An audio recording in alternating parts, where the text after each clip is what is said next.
Attention! Attention! You are listening to a pre-recorded episode of The Curious Realm. Curious Realm is busy traveling the vast void of time and space to find the best paradigm-changing content the universe has to offer. Enjoy the following transmission, and remember, stay curious.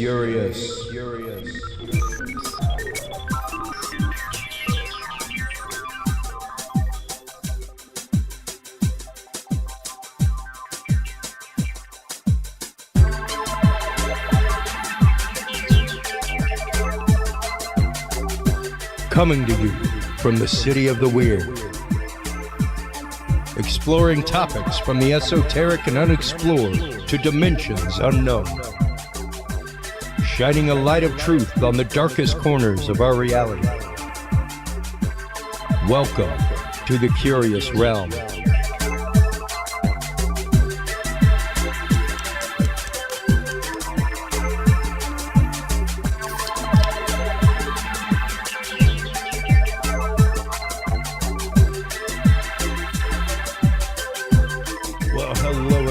And welcome to this pre-recorded edition of the Curious Realm podcast. Chris Jordan coming at you, well, in a pre-recorded fashion from Austin, Texas. I am actively on the road right now in Salem, Massachusetts, doing some research there and visiting some of my wife's family, and also recording next week's episode where we will be talking with Dennis Stone, the owner of America's Stonehenge.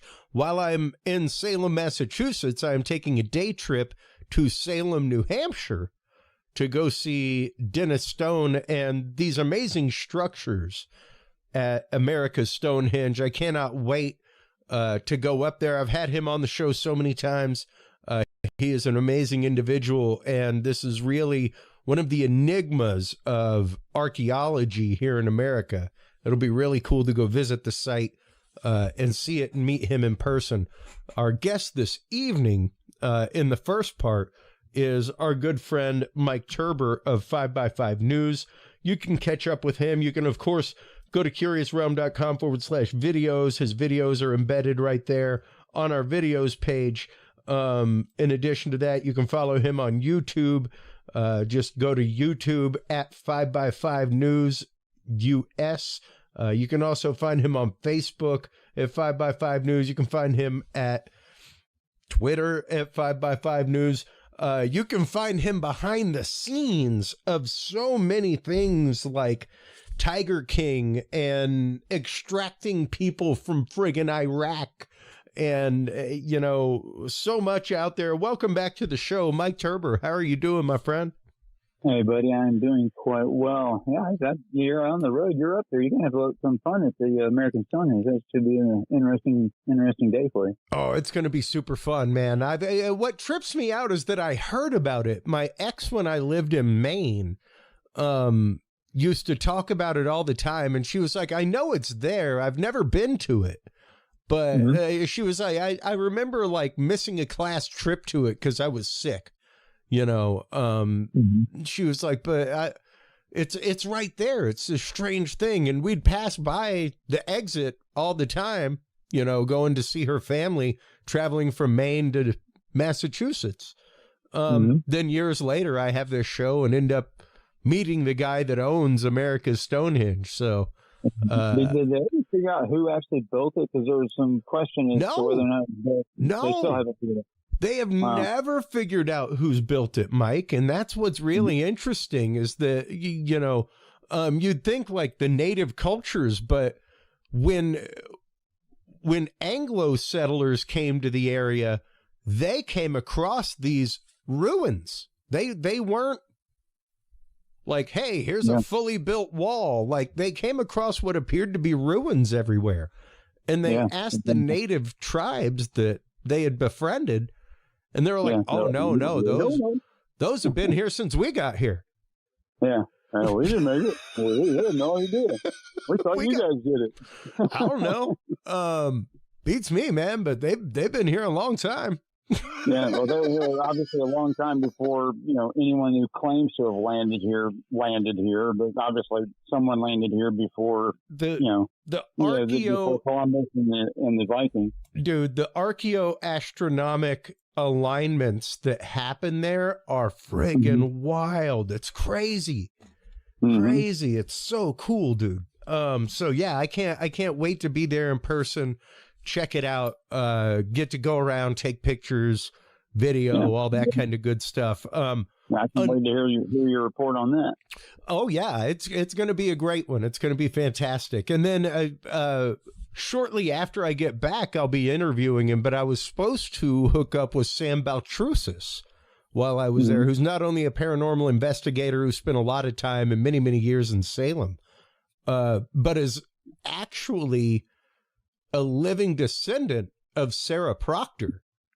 Oh, wow. The accuser in the Salem witch trials. So Absolutely. he was crazy busy. He just came out with, here it is right here, with his new book, Fueled by Fear.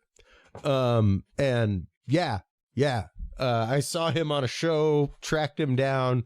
We've become friends, and we're going to try to hook up while I was there and do like a bang up on the road episode. But unfortunately, he was crazy busy.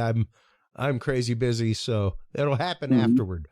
But I'm excited about that as somebody who, I'm a theater freak. That's how I got into my industry. The Crucible was a huge, huge point in my theater life. So yeah. And Salem's one of my favorite cities in the country. Amazing history, amazing city, amazing people there. So yeah, it's going to be a fun 5 days. It's going to be super fun. Yeah, so, a lot of history there. It sounds like the paranormal activity runs in the family a little bit, maybe, and who knows? It could be fruitful for you. You might want to be there at night too. Check it out. Absolutely, that's just it. It'll be nice to stay overnight and things like that there. I've never had that opportunity. The numerous times that I've been to Salem, it's always been day trips. So, good. Well, take plenty of video. I can't wait to see that one. It's going to be wicked cool. And speaking of audio, video, things like that, let's go ahead and start busting into things, man. Because whenever we have you on, we are always talking about new emerging technologies, technologies that have just hit the patent shelf, or just patents were just released publicly, things like that. And one of the things, there were a few articles. You're one of the many people who are a group of the Curious Realm on Facebook. You're a member of that group. John Hall, Robert Duncan, things like that. And whenever I post certain articles, I'll always tag you in it, just to kind of be like, hey, I know whenever you hop on Facebook, you'll see the alert and you'll go to it, Right. And there was one recently, the one out of the war zone about the news. Skunkworks cryptically teases NGAD like aircraft silhouette, which is on their new patch, all kinds of things. This is of course the quote Dark Star that was used famoly in the new Maverick Top Gun. Actually, this one wasn't. Oh, the Dark Star? I thought that was no. I guess that's a SR-72. That's the SR-72. The Son of Blackbird is kind of what they used. So the design that they used for Top Gun was pretty close to that. The NGAD is what this is the Next Generation Air Dominance Fighter, or whatever they're going to call it after that. So the NGAD, which is your Next Generation Air Dominance aircraft, is going to be built, but they're expecting about 200 units to be built at probably $200 million a piece. And that's what that design is. It's also the design is kind of missing on. They have this banner that they have that has like a generational view of all the aircraft that they've made since inception, or back since the inception of Skunkworks, actually. So Skunkworks has that huge history of bringing us several aircraft. Obviously, the SR-71 is what most people will remember, but also the stealth aircraft of today that we haven't even seen yet are the ones that are being looked at. But the NGAD is where the next major funds are going to go into. It's going to be replacing the F-22. The F-22 is actually testing some of the module type devices that'll be used on the NGAD. So that's what's happening now. We've had one of the NGAD flyers or NGAD aircraft that's been flying now for about probably 4 years now. It started, it's been out and about, so to speak. And another one, there's two main competing companies. I think Northrop Grumman has their version out, and of course Lockheed is working on actually 3 variants of different aircraft that we're going to obviously see here before too long. One of which is obviously the SR-72, which is already flown. I think the one that's already flown is a scaled version. It's not like the full-on version, but that will be very close to what you see in Top Gun. And then the NGAD, their variant of it, whether or not it's flown or not, we can't really tell. I mean, we kind of have an idea that it probably has. Nor will they tell. No, they won't tell us yet. They don't want to confirm anyone. They can neither confirm nor deny that there is a working prototype. Yeah, because then you'll get guys like me that get access to the facility, and we're standing outside, and you can even see the video I put up showing a tour of basically a tour of Skunk Works to give people an idea of what each of the buildings are for. Let's check some of that out real quick. I've got that. Sure. I've got that queued up. Here is Plant 42. In the background here, what you see, that building is the smaller building is building 611. That is the engineering building. That's where some of your administration offices are and what have you. Behind it, which you can't see, the big building there, I'll tell you that what that is in a minute. But behind it is building 608. Building 608 is where they have the simulations. So all your simulators are in there for flying basically all the aircraft. Huge complex. Massive complex. Even just their assembly plant is immense. Yeah, Plant 42, the 600 or 605, I can't remember which building is the big one. I think it's 600 or 605. 600 is the administration building when you're checking in. That's right. So I think it's 605 or something. And this is just where things are built. It's not where things are assembled. Well, no, there's some assembly that's done there too. There's the paint building. If you're off where I'm at in that video, I can't see the video, but I know where I was when I took it. If you were able to look to your left, you would see another big building, which is where they do the painting and some of the light assembly work there. But some of the assembly is done between the buildings. Whereas I've been there before, and they've had huge outdoor tents, so to speak, that they would actually do anything to cover up what they're doing. But they had like tents out there. It looked like a circus was being held at Lockheed, and they were doing some of the assembly work on some of the drones.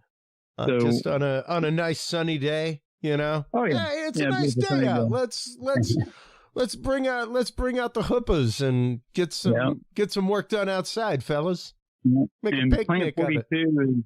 Plant 42 is home to Northrop Grumman, home to Lockheed, and is home to a couple others. Plant 44, which if you ever try to find Plant 44, good luck with that, because it's even more secretive than Plant 42 as far as its location. I'll tell you where it's at. It's over in Tucson. It's right there at the International Airport. But you won't be able to find it. If you search for Plant 44, you'll see the internet has been scrubbed of everything having to do with Plant 44, but that's Raytheon. I guess it was my misunderstanding that things were basically assembled whole in a different location. Like there's some assemblies done, like engines are assembled, things like that, but nothing ever leaves Plant 42 as a completed product.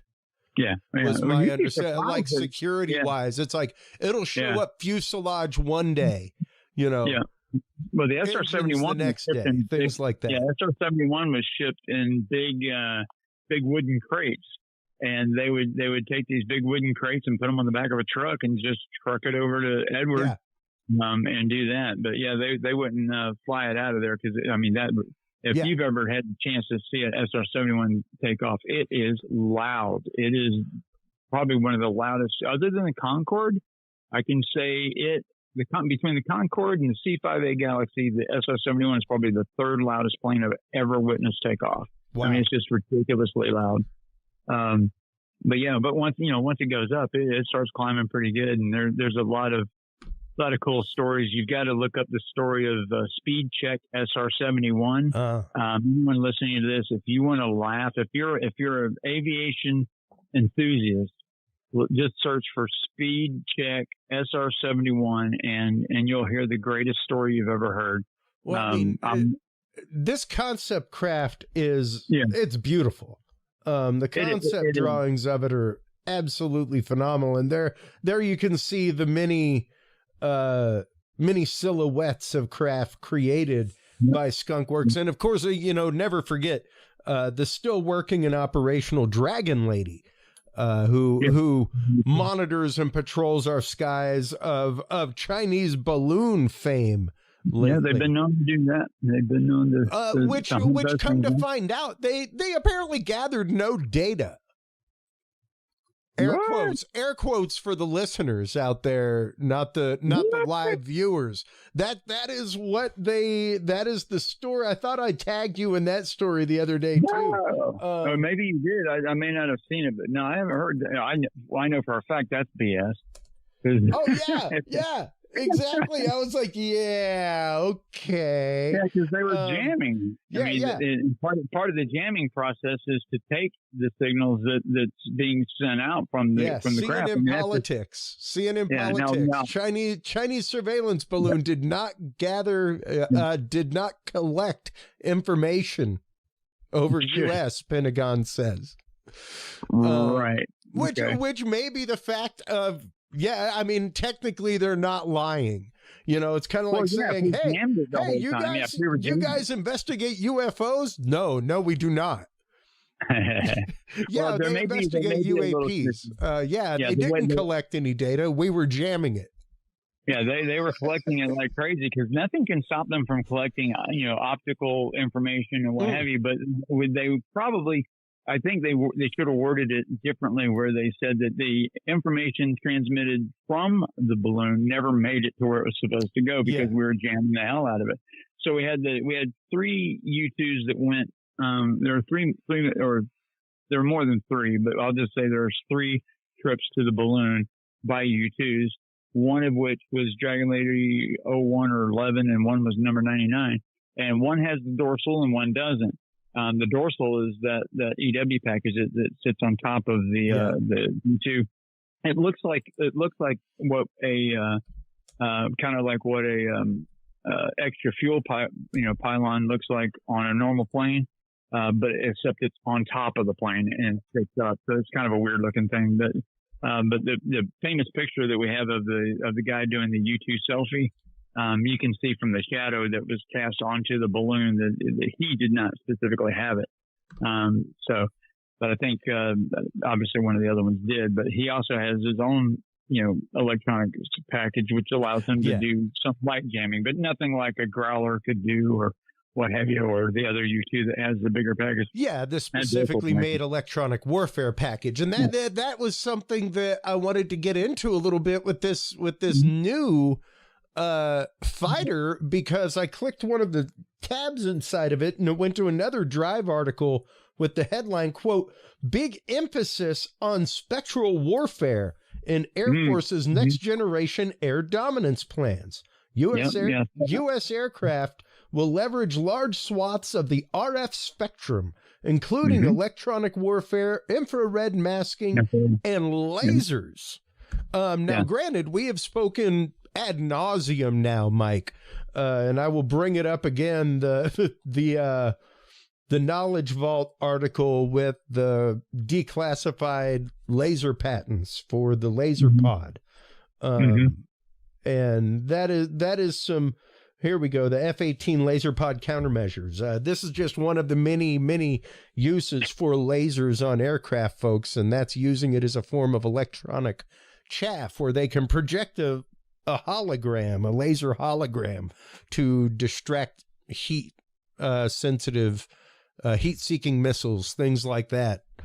Basically create a craft bigger than the one that they're flying and hotter than the one that they're flying, going any speed they want. Now, that gives a lot of options in the other worlds too, but to think about this article here about using large swaths of the RF spectrum in conjunction with that plasma-based noise cancellation,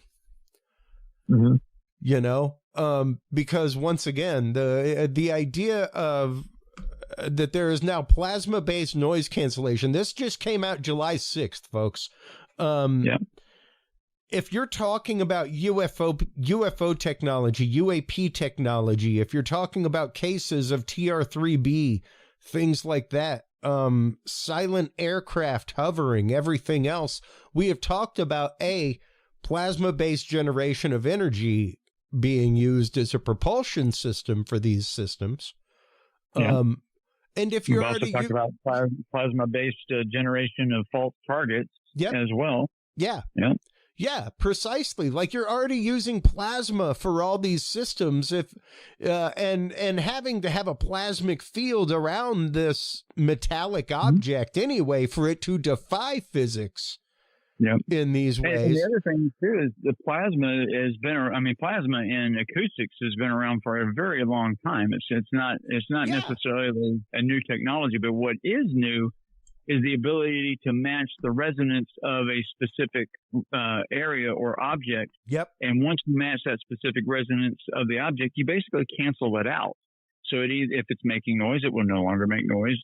It may be able to do a cross spectrum into the visible range. Maybe if you do something in phase or out of phase. Can't imagine it wouldn't. And the what's crazy, I just watched the 1984 Philadelphia experiment. There you go. Yeah, that was same concept. They were working with plasmic high frequency fields in Project Rainbow. That is an actual government project. That is still, to this day, one of those that, like, I'd love to have a bunch of Project Rainbow documents in my knowledge vault.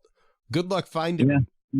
Yeah, good luck finding that and finding people that will talk about it. It's a known project, like no denial that it existed, everything else, but there aren't any, like everything is still a read onto topic.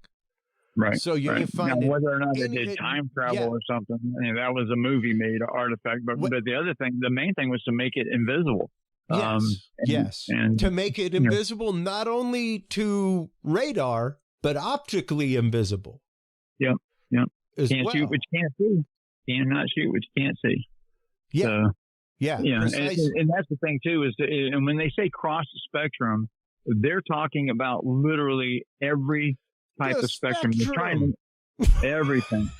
Because I mean, what good is it if you have a target that you're looking at and that target disappears and you're like, oh, okay, I'll just look at it over here on this other spectrum and click a button and now you can see it again, kind of like the RF versus infrared versus whatever, and different types of radar, like whether it's phased array or whether it's the sweep type or anything like that. They're all using similar but different technologies, but they're all inside that spectrum.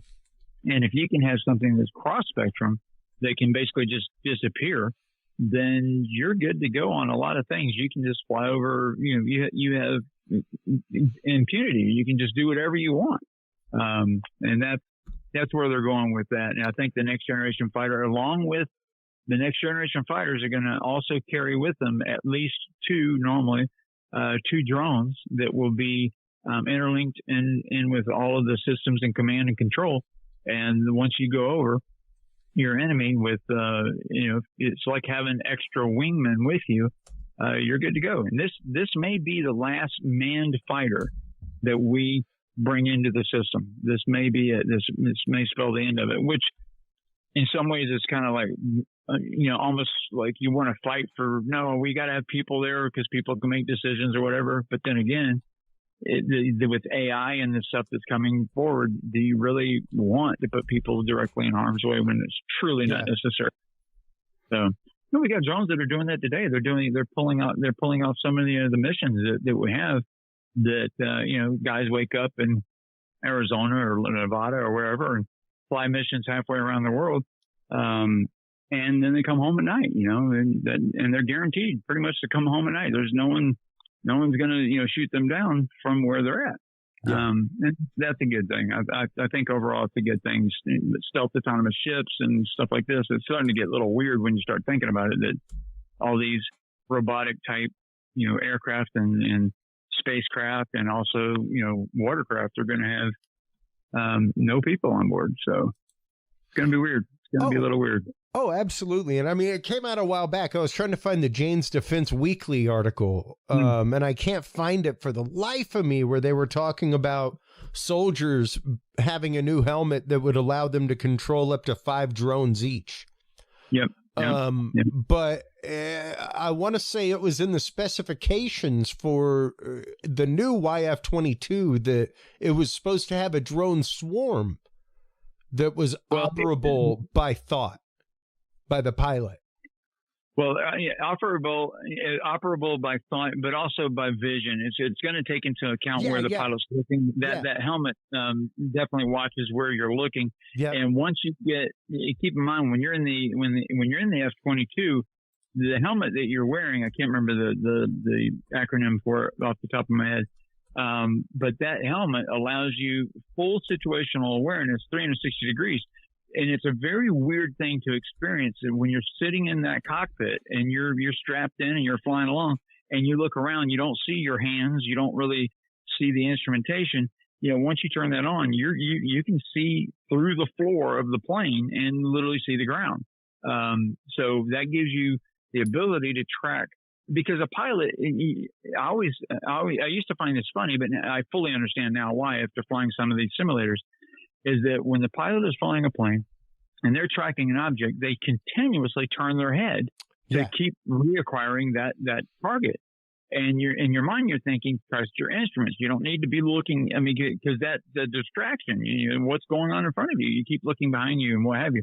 But that helmet allows you to do that and becomes a part of the equation, because obviously, if you're going to be doing that anyway, you might as well have the targeting and acquisition control inside the helmet itself. And that's what that does. It allows the person just to look at the target. And then now apparently there's ways by using thought or by other methods that you can actually do a Fox 2 or Fox 3 and fire these missiles off.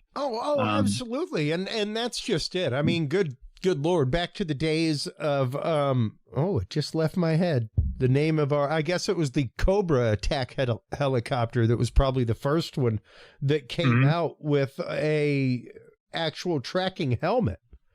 The Comanche? Yeah. The Comanche. Yes, thank you. Where the reticle over the pilot's eye actively tracked their eye movements to, as opposed to a standard heads-up display.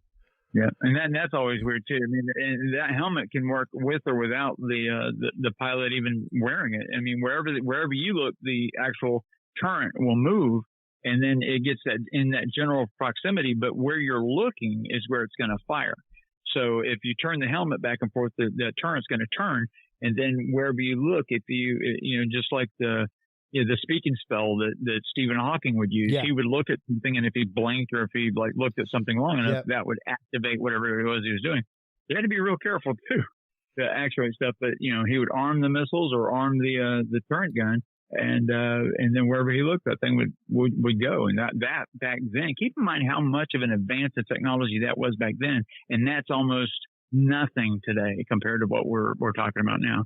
It's not even in comparison, not even the same group, but it is the beginning, the precursor to what has come after, and that's what we're looking at now. And everything we imagined back then, even back when that little device came out, there was, I think it was a Star Wars thing where you could actually fly a plane with this thing you put on your head. Imagine. Yeah, that was like a $29 toy. Yep. And now you imagine what a much more advanced version of that can do.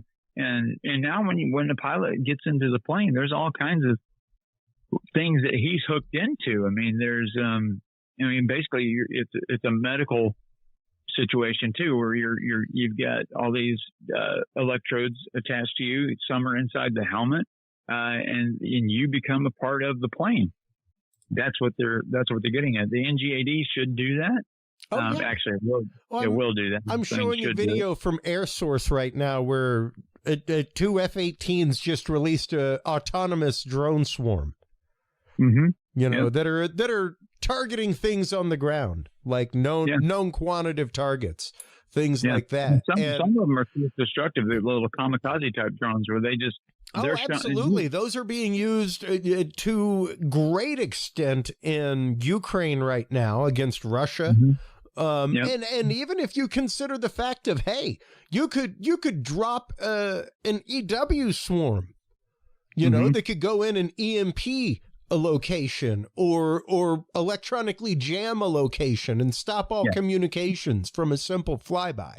You know, exactly. You send out your drones ahead of you. That way, you basically neutralize the target's defense systems by taking out their radar, taking out whatever systems that they're employing to determine what's coming over the hill, so to speak. And that's what you have is these drones are equipped with all of that. Well, and some of them are one-time use drones where they know that it has to loiter on point for however long. And now that, we have drones that can go easily 12 hours. A lot of people saying, well, I've never seen a drone go more than 30 minutes. Well, we got drones that are flying days. You don't have one. Exactly. And whenever you look at these drones, they're literally the size of a large bird, man. It's not crazy. It's or it is crazy. It's wild. Well, I think people got conditioned to the drones that they were dropping these like these little grenades into the trenches where these Russian soldiers are sleeping and stuff. So they see that and they think that's pretty low tech, which it actually is. But at the same time, it did a lot of damage. But they're not going to show all the high tech drones that they have over there too. There's a whole team in Ukraine that does nothing but modifies and builds drones. That's all they do. And they have come up with some rather unique ways to solve some problems, one of which is just what you mentioned about sending over some electronic warfare equipment to neutralize the communications. If you can't communicate back to your command, if you're on the front lines, you're not going to get any ammo. You're not going to get any food. You're not going to be able to tell where you are or nothing. And that's what these drones can do. Yeah. And I mean, I've got an article up right here from Business Insider about Daniel Pack of Unmanned Systems Labs right down the road in San Antonio. I'll have to try and contact him, but secured a $400,000 grant providing brainwave measuring equipment, or EEG, which includes a set of electrodes placed on the scalp to read brainwaves. And so his thing is being able to control drones with your brain. And once again, there's numerous technologies out there already, all kinds of things. So it's pretty remarkable to see that. Yeah, and the main thing that a pilot needs is situational awareness. So when they're flying, they need as few distractions as possible. Used to they would show an aircraft and the myriad of controls and buttons and stuff like this that you would see. You say, oh my God, how can they do this while they're flying? And they have all these switches and controls, and they got to punch in their waypoints and all this other stuff. Now they're simplifying that. It's almost like looking at an Apollo, lunar lander and command module as compared to a Dragon from SpaceX, and it's just the beauty and simplicity of streamlining so many of those different things. But now it's taking it to I am so sorry. I don't know that I would ever trust myself stepping into a Dragon capsule. Why is that? If you look over my shoulder, you've been in my studio, you've seen the knobs, you've seen the buttons, you've seen the sliders. They're there for a reason. There's backups for that. I got 3 of the same compressor out in the garage for a reason. I'm NASA triple redundant. I do not trust, because I guess I've seen very expensive video processors that are running very expensive, like $30,000, $50,000 audio consoles, where it's like, oh no, it's got like triple redundancy. Like those things don't lock up. Yeah, I've seen them lock up. I've seen them lock up dependably and more than once. I wouldn't want to be in that touch panel capsule. when the video processor hangs up. Yeah, that would be a problem. As opposed to like, Apollo 11, where it's like, okay, well, we've still got a manual radio. Let's call home and let's see how we can bypass this entire system. And then you have a team of guys in Houston. You've got a physical system that you can bypass, not like, I guess we bring some extra video cards with us. Yeah, or does somebody bring their laptop? Anybody bring a laptop or an iPad or something? Damn, the USB port went out on the touch screen. We're screwed. Yeah. Well, you can't argue a perfect record, though. They literally have. No, they have a phenomenal record. I'm just beefing things. You're having fun. That's the only point that I see. Like, yes, the other things were clunky, but hey, man, analog works. Like, have you been to the Boca Chica yet? I have not. I have not had a chance to be to Boca yet, and there is some amazing stuff down there. It is phenomenal. I know friends that go regularly who live up around the place. So, but to see them touting loud and proud, Mike, the full spectrum dominance of these upcoming fighters, RF spectrum, electronic warfare, infrared masking, and lasers. Like, and that's the thing. Our competitors, so to speak, or our adversaries, don't have a lot of these technologies. Keep in mind, these are technologies that they're admitting that we're working on. I mean, you can imagine what's going on behind the scenes. I mean, there's a couple of the buildings and a couple of areas inside these buildings that are there at Skunk Works that when you go into them, you can see that they would make this partitioned wall. And then behind that wall, you knew something really, really cool was there because they would paint it and they put some weird patterns of paint on there or whatever, and then some numbers and stuff. And what's back there? And they go, oh, we can't take you over there. And so your mind's going, well, I definitely, I got to go to the restroom. Can I go? You want to sneak over there and take a look? Yeah. But yeah, the technologies that we're talking about are the ones that are being released. The technologies, and keep in mind that a lot of the battlefield that's going to be done, a lot of the communication work, which a lot of the NROL, the National Reconnaissance Office, and a lot of the NGA launches that have been done recently involve putting into space communications satellites that are not only basically spy satellites, but the communication satellites that are being done for the military. Because TDRS, which is the TDRS, which is Terminal Data Relay Satellite, that is the system, the tried and true system that is now borrowed by NASA and some of the other government agencies. And if they're letting other agencies utilize the TDRS system, that something new is either online or in the works. And what that means is that the communication, keep in mind, if you have 200 aircraft that are all networked together and each of the 200 aircraft have at least 2 drones that are with them, now you're looking at an additional 400 aircraft. So you now have a total of at least 600 aircraft that will all be communicating simultaneously through a single network system to give an overall view of the battlefield of what's going on in situational awareness. It's like nothing we've ever seen. It is real time, man. And one of the conferences I miss working is NVIDIA Con. I used to work the NVIDIA conference every year, and I remember the year just before they had the first drone racing league where it was going to be automated versus human drone. And NVIDIA was there. They were presenting with Lockheed Martin and F1. And they were talking about tracking the data on an F1 track and each car in the race per second sending over 1 million data points. Yeah.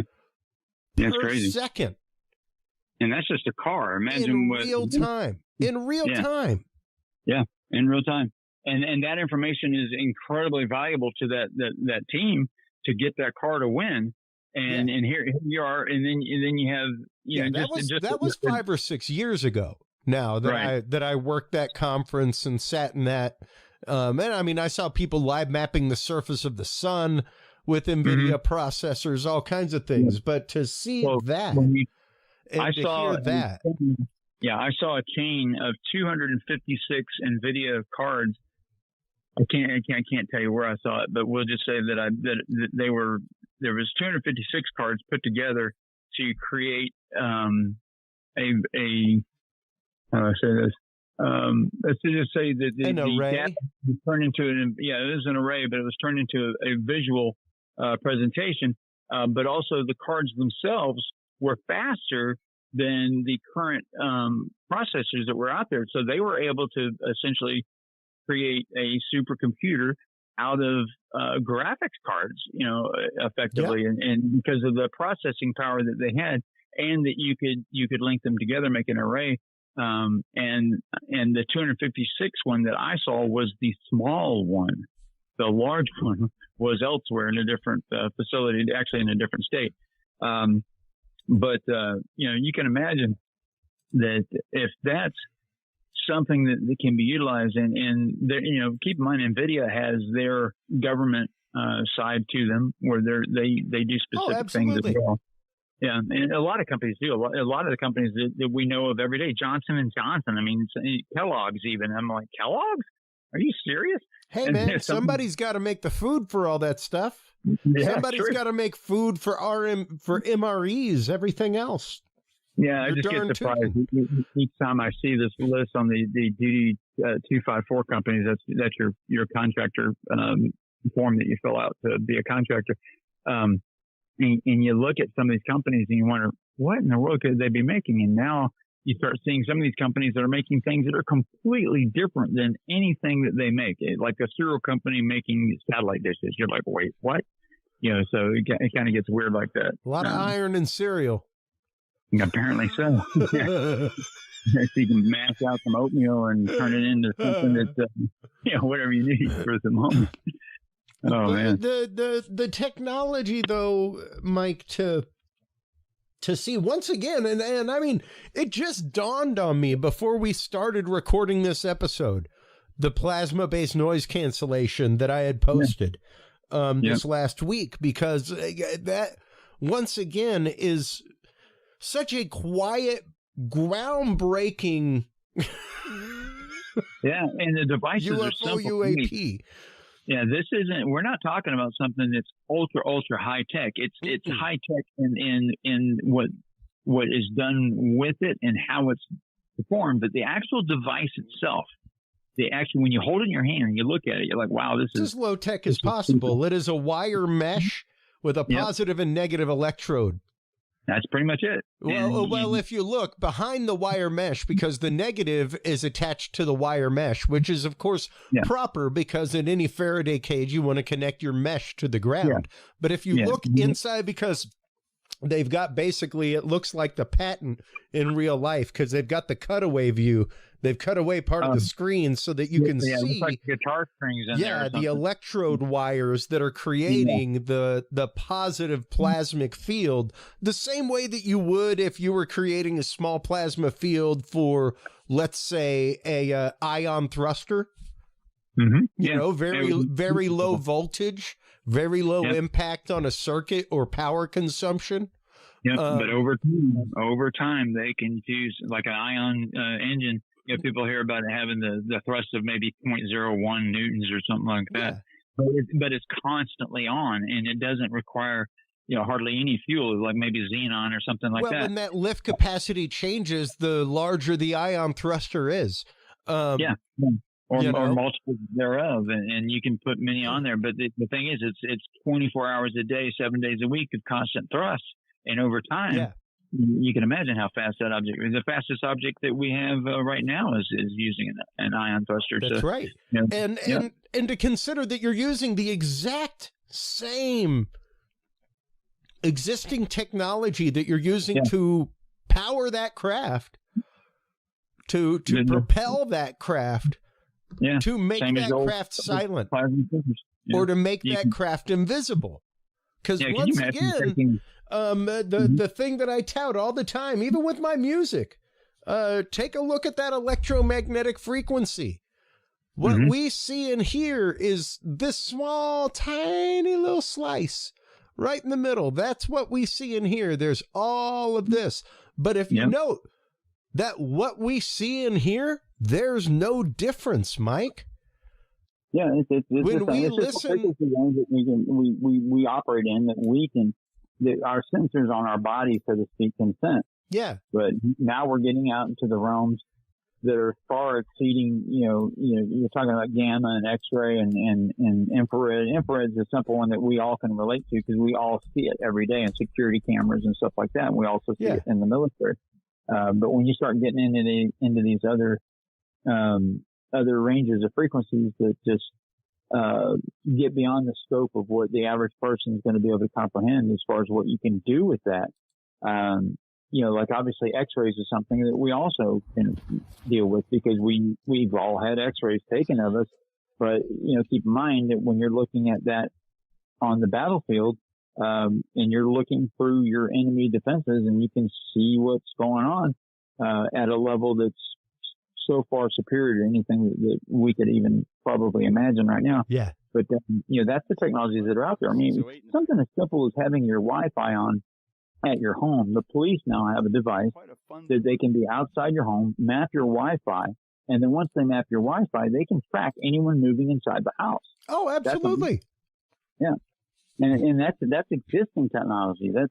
That's just some guy who just figured it out one day and said, hey, look, this Wi-Fi is constantly sending this signal that's bouncing around off these walls in a house, and we can measure that. And if something moves through that, we can measure that too. Yeah. We can tell you exactly where someone, like if you've got a shooter that's inside of a home and it's taking someone hostage and you need to see inside the home, you can do it with Wi-Fi, believe it or not, which is kind of. Oh, absolutely. Yeah. I mean, it's a one-way radar. Yeah. Yeah. All you have to do is be able to receive that, no different than, bouncing a laser beam off a window and hearing the conversation because of the vibrations on it. Right. And reading that like a CD. Yeah, and those you can make a laser microphone right now. They're for super under $100 now.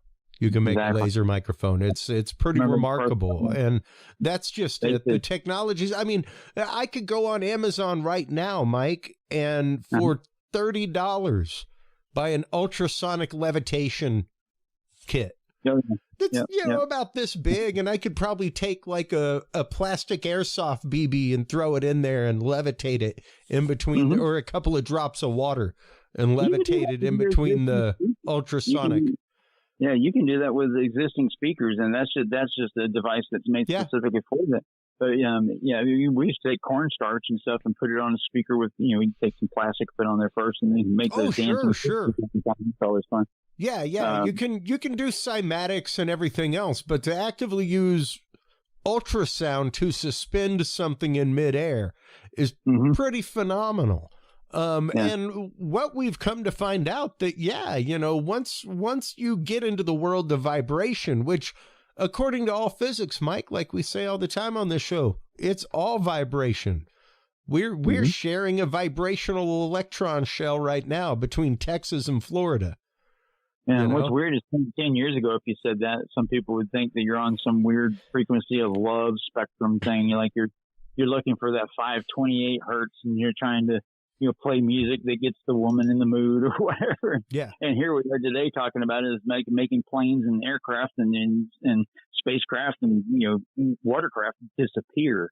So it's definitely gone on to the next generation here, so to speak. Yeah, exactly. I can't wait to see it. I can't wait to see what I can't see.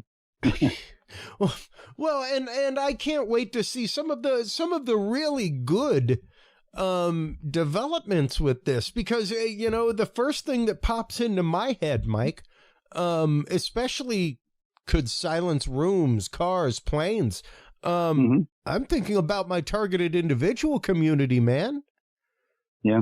Like I want to try to make a device like this for targeted individuals so they can have like a safe space in their home.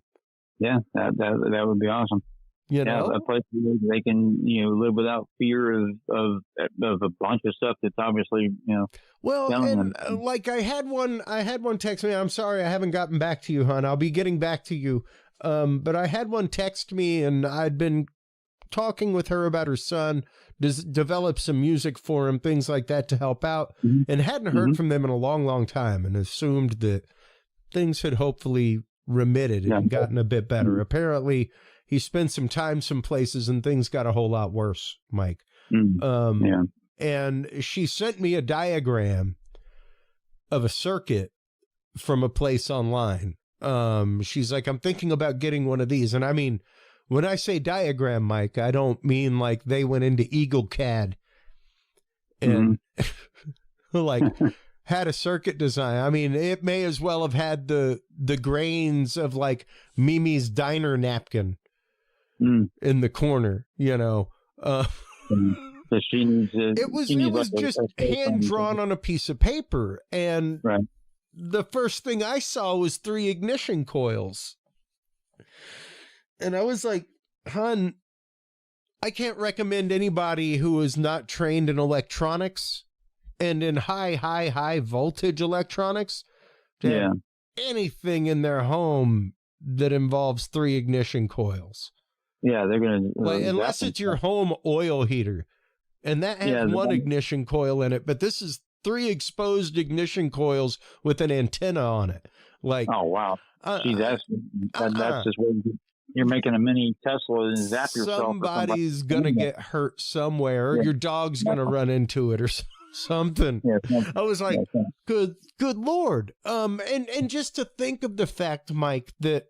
And I'm not saying people are snake oil salesmen, anything like that. I'm not saying that device wouldn't work for blocking frequencies. Hey, man, you get a high enough electrical field going on in a room with a Tesla coil, you will block all incoming frequencies, Jack. Yeah, there's enough frequency.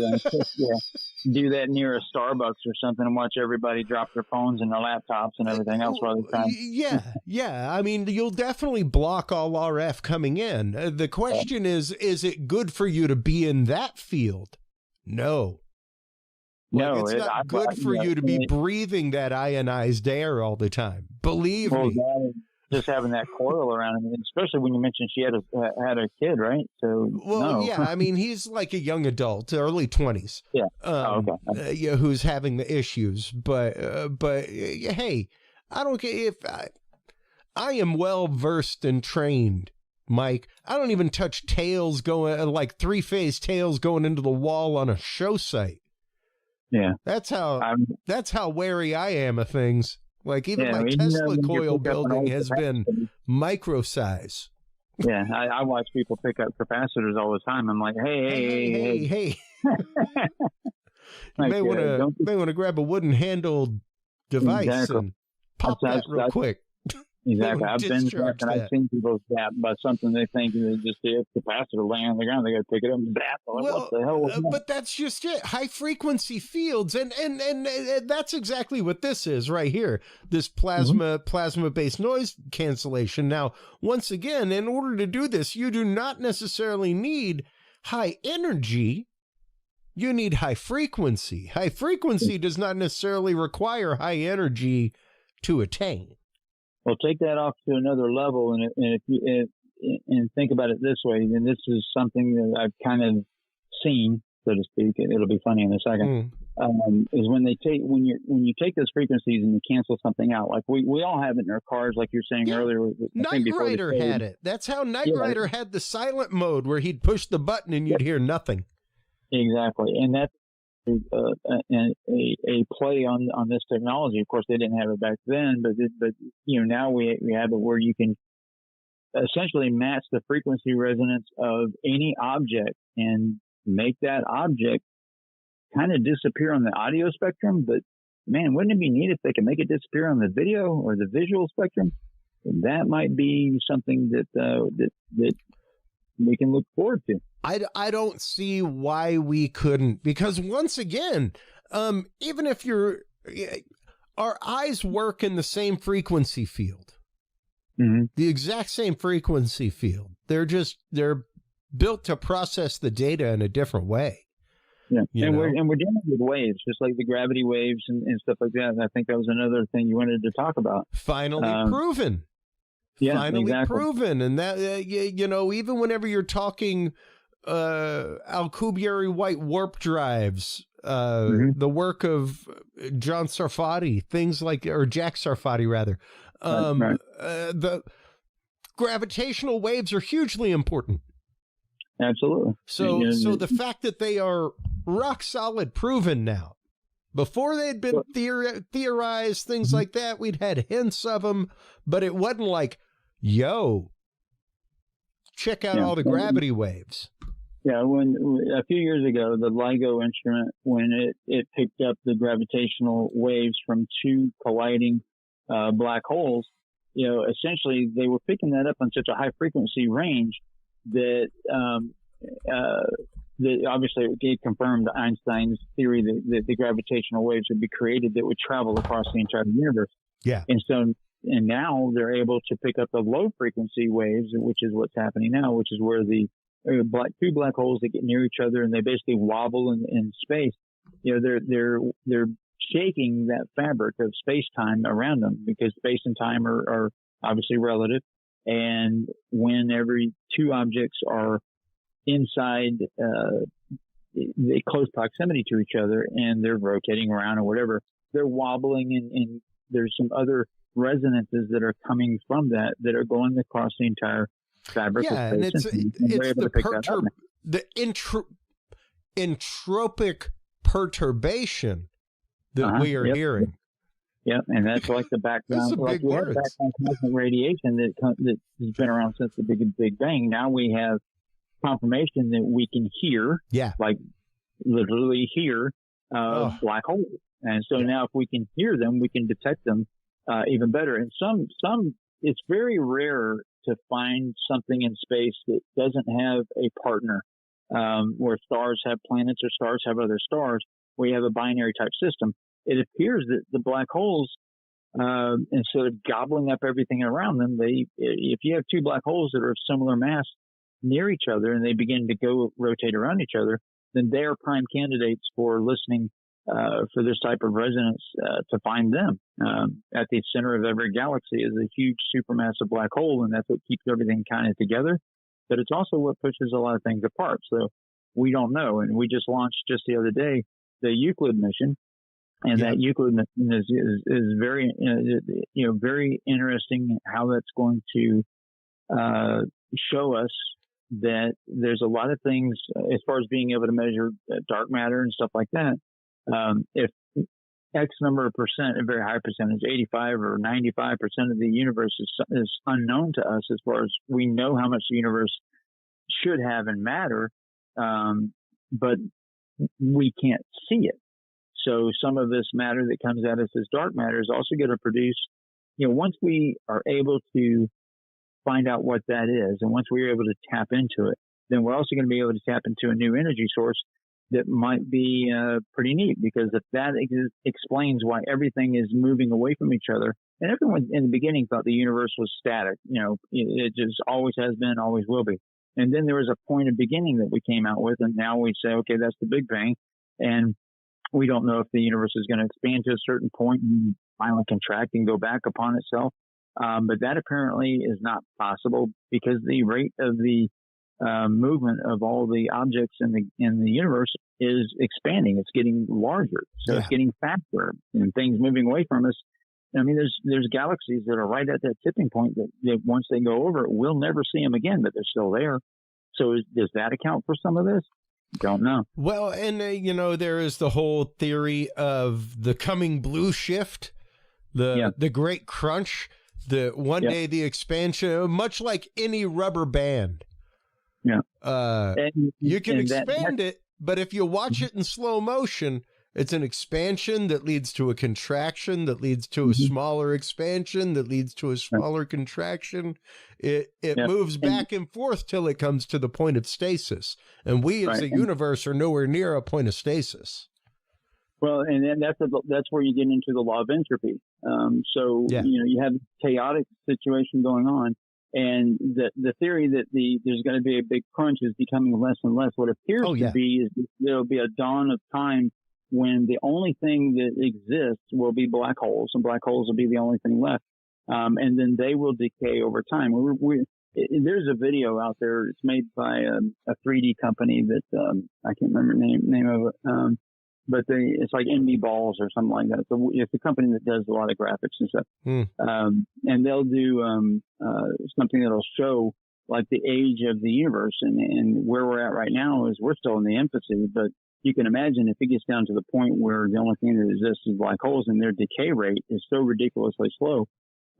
Like our stars, basically going to be a white dwarf, and white dwarfs will be around for a long time because our stars are pretty cool. And some stars only live a few 100 million years, like giant, super giants and like Betelgeuse and stuff like that. Those are really the young stars. Hopefully we'll get to see Betelgeuse explode in our lifetime. That would be cool. I'm hoping, bud. I've got my telescope ready. Believe me. All you got to do is Betelgeuse 3 times. Well, it's right there. It's Orion's one of my favorite targets to photograph. Yeah. I love it. And I want to thank you on air, Mike, for my nighttime passion. Because sincerely, it has brought me a lot of solace. It has fed my brain and my heart and my soul, given me new ways to flex my tech muscles that I already have working. And to see some of the photographers and videographers and directors of photography that I know that are like gobsmacked by some of the pictures that I take. I'm like, it's my buddy Mike, dude. He gave me the pointers. He gave me the route on how to. Once you told me how to capture Orion's nebula, it was over. Yeah. It was over. Yeah. That was cool. And I'm so glad that you've done incredible on that. And then seeing you put those pictures out just brings joy to me, just to see that someone else is enjoying something and someone that has as much enjoyment as I do. Because, when you go out with a star party or something like that, and you have some friends come along, you're going to have people, that's boring. Yeah, but you got to wait like 10 minutes, and then the image actually comes out where you can truly see it. Well, and they're like, and then they see it. Like, even whenever I'm taking a 1 minute exposure on my camera, I have to wait another minute. Yeah. Before I see it for like 3 seconds, and then it goes away. And then I make my adjustment, then I take another 1 minute shot, then I have to wait another minute. Yeah. Once you get that art of stacking the images and bring them into like Photoshop and doing layers and lining them up is the pain. But oh my God, the colors that come out of there is just amazing. There's a couple of astronomy filters I'll tell you about, but now we're getting off topic. So we are and we aren't. The thing is, it's technology, Mike, and the technology that is out there, AI wise, that can be leveraged now. The technology that is out there optically that can be leveraged now. Yeah. The technology, I mean, even right now, I just popped up the New York Times article, new room temperature semiconductor offers tantalizing possibilities. There you go. Something that I remember when the Holy Grail.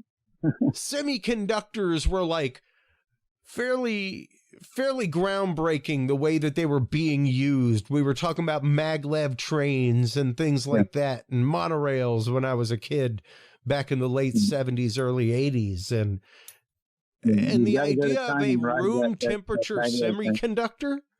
A room temperature semiconductor. Didn't Salvador Payas, or Payas, whatever how it's pronounced, didn't he have part of that was one of his patents, I think, that he had? Yep. Yeah, he sure was. Exactly, and exactly why I'm bringing it up, Mike. A whole new level of possibility of things to create, and also moving things around. I mean, when you go to China and you go to Shanghai and you leave the Pudong airport and you go from Pudong down to downtown Shanghai in 8 minutes on a train that's moving 300 kilometers per hour. Yeah. I mean that's having. Well, even right now, the X-59. Yeah. That's out of the war zone too. A frontal view of the X-59 reveals details of its pilot vision system provided in lieu of many forward-facing windows for its pilot. And that's a solid front. They're facing the same issue that like Concorde had. Its pilot's going to be on that, but that's essentially a wave rider. I mean, it's a low boom, so then it's going to be approved for flight over the U.S. There's not going to be any sonic booms from this, or they'll be so minimal it sound like somebody closing the car door from across the street. I think is the analogy they use. But yeah, that's going to be interesting. I mean, flying from New York to Los Angeles in an hour, no big deal. Yeah, and I mean that is a beautiful, beautiful airplane. That is just gorgeous. It is. And when you look at it, you can see a lot of different elements, especially if you look at the original versions of hypersonic missiles that came out. Like the nose cone on it, definitely harkens back to that. All sorts of things. You can see, of course, the ramjet on the back to bring air in. Everything else. It's remarkable to know that. When I was a kid, Mike, I had a model of Aurora. Yeah. The SR-72 looking craft. Yeah. With the bent swept wings, things like that. That was supposedly the first hypersonic flying plane. And it's always been said, like, that is a pipe dream. Hypersonic flight. It's a pipe dream. We have crazy supersonic things like that, but hypersonic flight is a pipe dream. And now we're looking at it being used on the battlefield with great effectiveness and regularity, with such regularity that we now have intercept system, or at least a few intercepts that have by chance happened through conventional means. Like the Patriot system landed a hit, which is incredible. Well, the Saab had a plane that actually was, if it just had more time and more warning, that it could actually do an intercept on that. It was the only plane that in existence. I can't remember the number of the Saab, but that was the aircraft that they accredited as being the only airplane that could possibly intercept an SR-71. But hypersonic is going to be obviously the future. That more technology has to go into some of the materials and composites that are going to be utilized on the skin of the craft to help that. Because the SR-71, keep in mind, that plane was made out of titanium that we actually sourced from Russia, which is kind of funny. But that plane leaked fuel like crazy. So at Beale Air Force Base, until it heated up and hit speed and temperature, and the panels grew together by that 16th of an inch or whatever it was. The whole plane it was like a sieve. Yeah, the entire aircraft grew 6 inches as it in flight. So it would grow, and then, like you said, it would seal those seams, and it wouldn't be leaking anymore. But to see it sitting on the ground, your first thought, because no one told me to think leaks like crazy, and as I'm looking at it, I'm like, is this normal? Is this thing gonna blow up? I mean, what's going on? And they have this APU that's next to it that they use to start it. And the APU is an old car engine, is actually what it is, and like a big Buick or something. I don't remember what the engine is. But then when they ignite it, the ignition comes out green. It's like a really fine hue of this green glow that comes out, and then you're thinking, okay, well, nothing's going to blow up. And they're like, well, think of it like kerosene or diesel fuel. You can throw a cigarette or a match in that stuff, and it won't light up. And it's like, okay, all right, I feel better now. But that was a very humbling thing to be able to see that. I lucked out because it was not even supposed to be there, so that was pretty cool. Yeah. But we're looking at the future technologies that we, it's so funny is as we talk about future technologies, we go back to planes and we talk about planes that were built in the 50s and 60s, and keep in mind that those technologies weren't shown to the public for many years. How they got the F-117A kept being a secret for so long. I mean, of course, there's sightings on it, stuff like this, but the new technologies that are coming out are so far superior to what we've seen in the past that it's almost unbelievable as to what some of this stuff can do. And you got planes that are flying around with this silver coating on them now. And you and I talked about this a long time ago. I think I even mentioned on your show and on Breslow's show that they would have active technology on the plane that would actually show the sky below it. The bottom part. So you could, even if you're staring right at it, you wouldn't even know it. You would just see like a shimmer, kind of like, I think me and you talked about. It looked like kind of like Predator, moving around, and unless you knew what to look optical for, optical camouflage. Exactly, and so you've got that, and that's in existence right now. I mean, it's being utilized right now. So, yeah. Well, and precisely, Mike, precisely, and to know that is out there, to know that planes like this new hypersonic plane is coming out. It's a wild world of technology that we live in nowadays. Yep, and it's all readily available, and to see that they are focusing on spectral warfare, RF spectrum, electronic warfare, infrared masking in their new planes, and the plasma-based noise cancellation can be used. There's so much of this technology that feeds into the world of UFOs, UAPs, paranormal. Absolutely. Things you have like to wonder that. if some of this stuff that's being reported is a utilization of some of this technology in roundabout ways. Yeah. Yeah.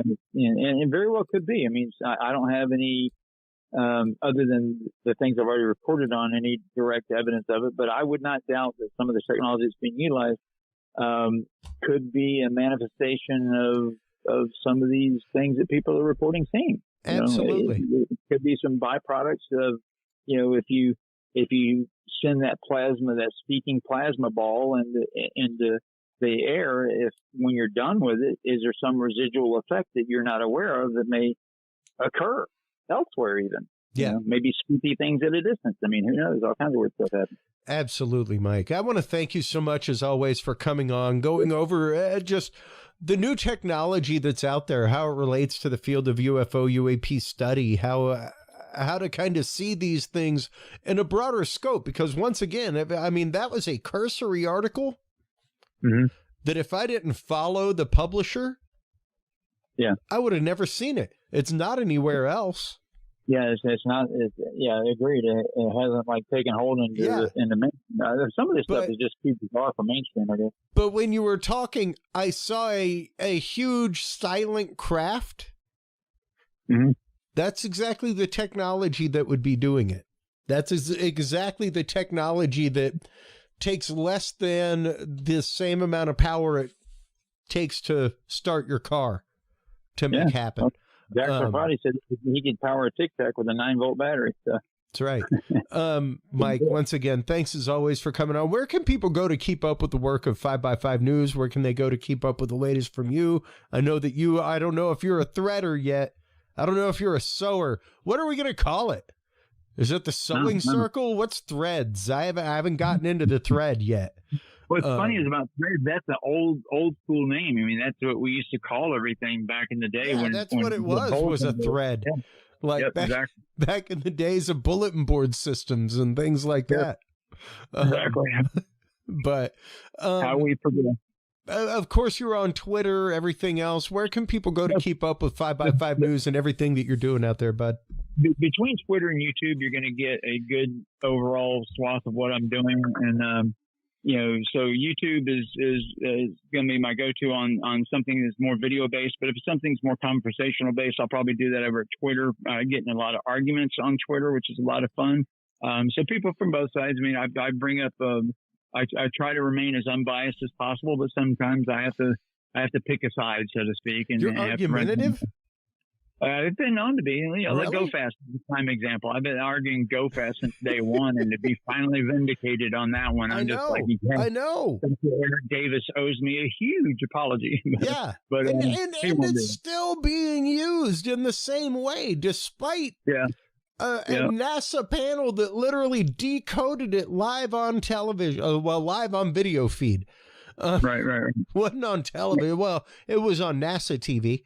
NASA. But yeah. Same, Mike. But those are the two places to check it out. And if you watch today, you can, or today being Friday, so we're going to broadcast this on Tuesday. But even Carol Baskin on her channel, on her diaries, she finally talked about me today. I was like, here we go. I haven't watched that one yet. Yeah, you have to see it. She just released it at midnight last night, and she starts off, Mike Turber did it. I'm like, oh my God, here we go. Here we go. Hold on. Before we let you go, let's play that clip. Oh, hold on. There's a horrible commercial that I'm not going to give credence to on air, but I will let play partially so that somebody gets their grip, Mike. There you go. I'll give Carol her money. Here you go, Carol. Oh, hold on. Here we go. Let me unmute the tab. About a cadaver dog being coaxed to bark at a lake. And hit your back button on that. Yeah. Mike Turber Investigations. Mike has been saying he wants to tell my side of things since he was used in the Discovery ID episodes about a cadaver dog being coaxed to bark at a lake as proof that Don is a meat grinder at the bottom of the lake. I've sent him some background info so that he's not chasing leads that really go nowhere. Awesome. So here are a few of the emails. And it's long. And I have to say this: once I started doing that investigation, there's two people, myself and a girl. I'll just give her initials as MJ, and we had unprecedented access to Howard and Carol as far as the information that we were able to obtain. I mean, I had her passport, I had Don's passports, I had all this, all this information. Yeah, I had all that. I remember you had all kinds of really deep, thick stuff. Yeah, and I didn't exploit it. I didn't go out and just broadcast everything that I had. I mean, that would be the cheap way of going in and doing something. But the main thing was to get to the bottom of that case is to the disappearance of Don Lewis and stuff like this. It required that level of access. And I could not believe that no one else had done that at all. Yeah. So I was it. I was the only investigator that they would talk to at the level that I was being talked to. And I have to admit that they were incredibly forward and I could come to their house and we walked the grounds over at Big Cat Rescue. I've been to where the septic tank is, the whole 9 years. Yeah. And they were very, they would come forward with any information I asked for. There's nothing that was off limits, and I truly appreciated that. Wow. It was kind of interesting. Always. So I'll sum that story up sometime down the road so everybody can get a bite out of that. And if you're interested in Tiger King, I mean, that's way off the beaten path of what we normally talk about. We should do one though, because there's new stuff. There's all kinds of crazy things. He of course did not get his pardon. Everything else that he was looking for, but the case is ongoing, and it's pretty remarkable the things that have come about, Mike. Exactly. So yeah, let's have a Tiger King episode coming up soon. Yeah, we can do that. Yeah. Maybe a couple weeks or so, and then that way I can absorb whatever I don't know what she's going to say in her diary. So I'm sitting back and just kind of watching myself. So you're in Carol Baskin's diary. We'll see, but I appreciate you having me on as usual. I had a great time. Absolutely, bud. Okay, man, hold the line while we close things out for this segment. Of course, while you are online checking out all the amazing work of 5x5 News and our good friend Mike Turber, make sure to stop on by Curious Realm. That's where you can see the document I have on screen right now. F-18 laser pod countermeasures, the actual document of the patent.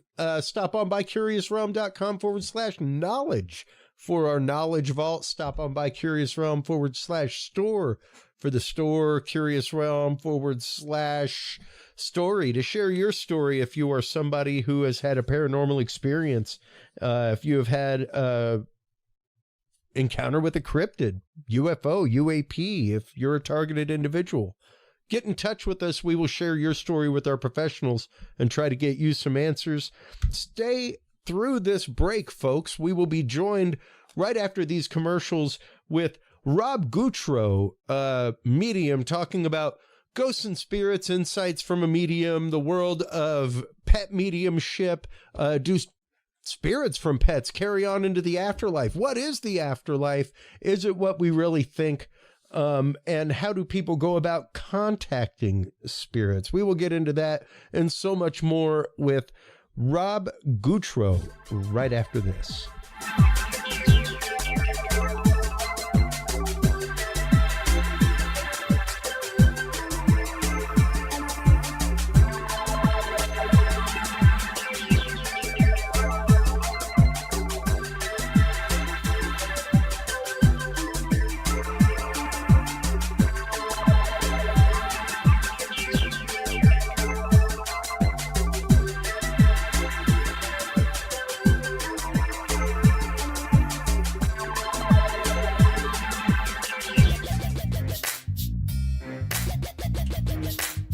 With the rise in attention to the health benefits of cannabis and cannabinoids, including CBD, True Hemp Science has become one of the premier providers of full-spectrum CBD and CBD-related products. Using a proprietary spagyric process, True Hemp Science extracts maximum benefit from the whole hemp plant. Buds, leaves, stems, seeds, even roots. Every part of the plant is used and then reused to formulate a rich, complex profile of CBD, CBD derivatives, and terpenes guaranteed to provide the relief and benefits you need daily. Visit TrueHempScience.com to experience the best CBD oils, edibles, and topicals on the market today. And use code CURIOUS7 to save 7% off your entire purchase of $50 or more and get 2 25 milligram CBD cookies or brownies free. That website again is TrueHempScience.com and the code is CURIOUS7.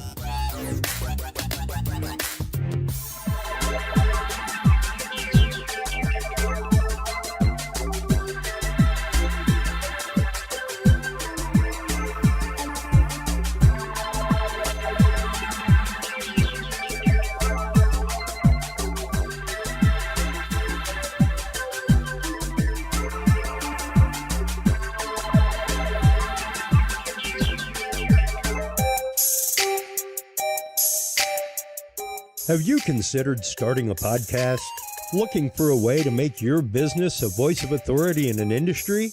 Then Podcast Cadet is the solution for you. Whether starting a podcast for yourself, your brand, business, school, church, or just plain fun, Podcast Cadet is here to help you navigate the waters of the podcast industry.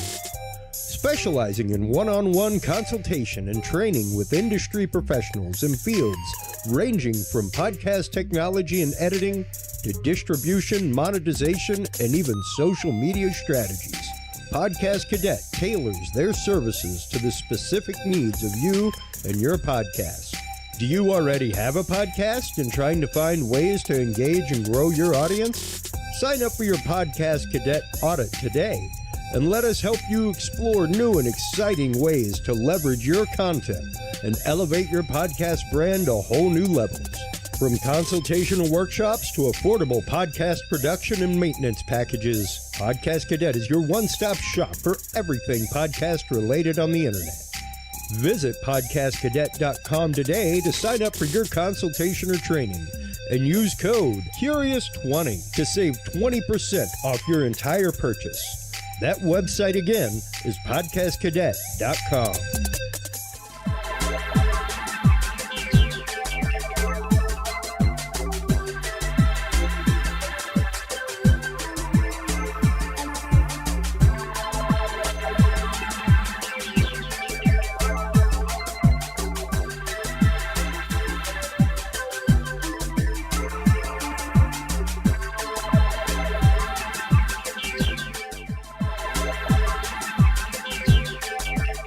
The Curious Realm Podcast is your source for the latest and greatest news and events in the world of the paranormal, esoteric, and forbidden knowledge.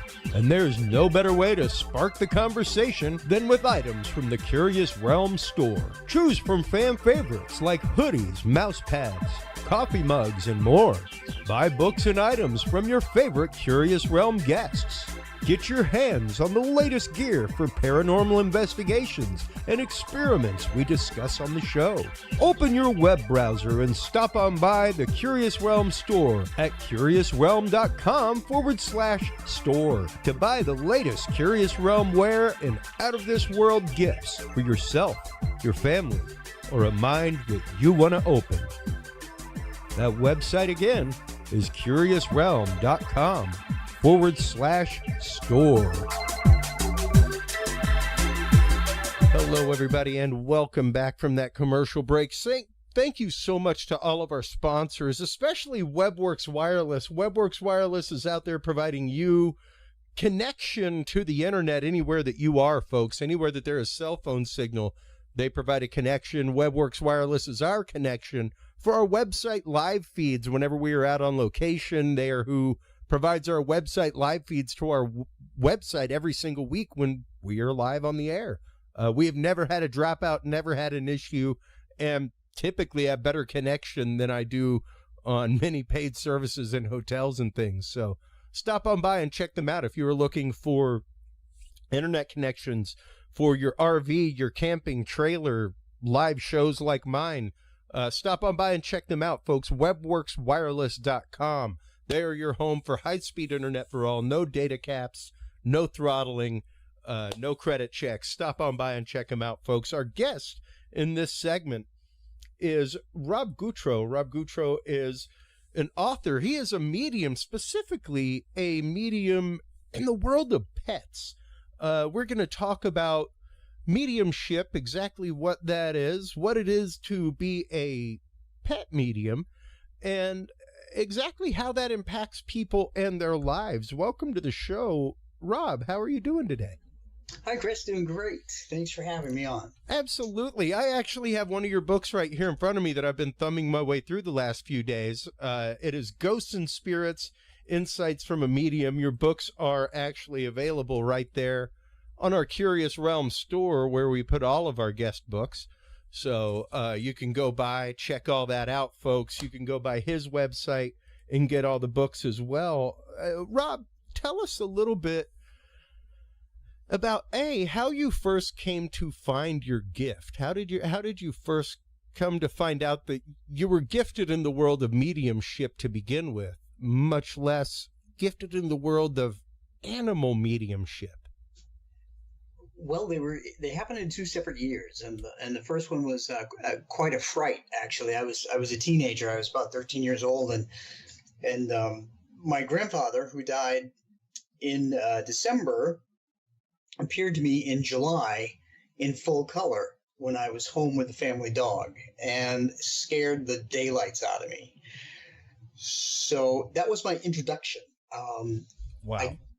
When my parents came home, I told them about it because I had a great relationship with my mom and dad. And my mother then confessed that it runs in her family.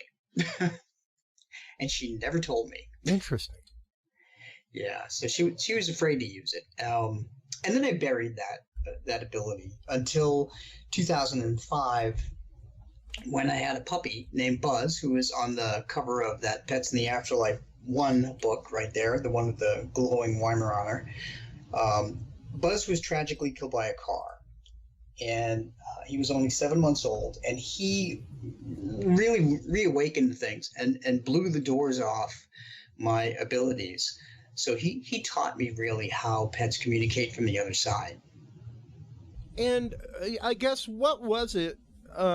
Because like you said, your grandfather, correct, was the spirit that appeared before you, like you said, live and in technicolor, so yes, to speak. And that is a phenomenal experience to begin with, especially for, of somebody of any age.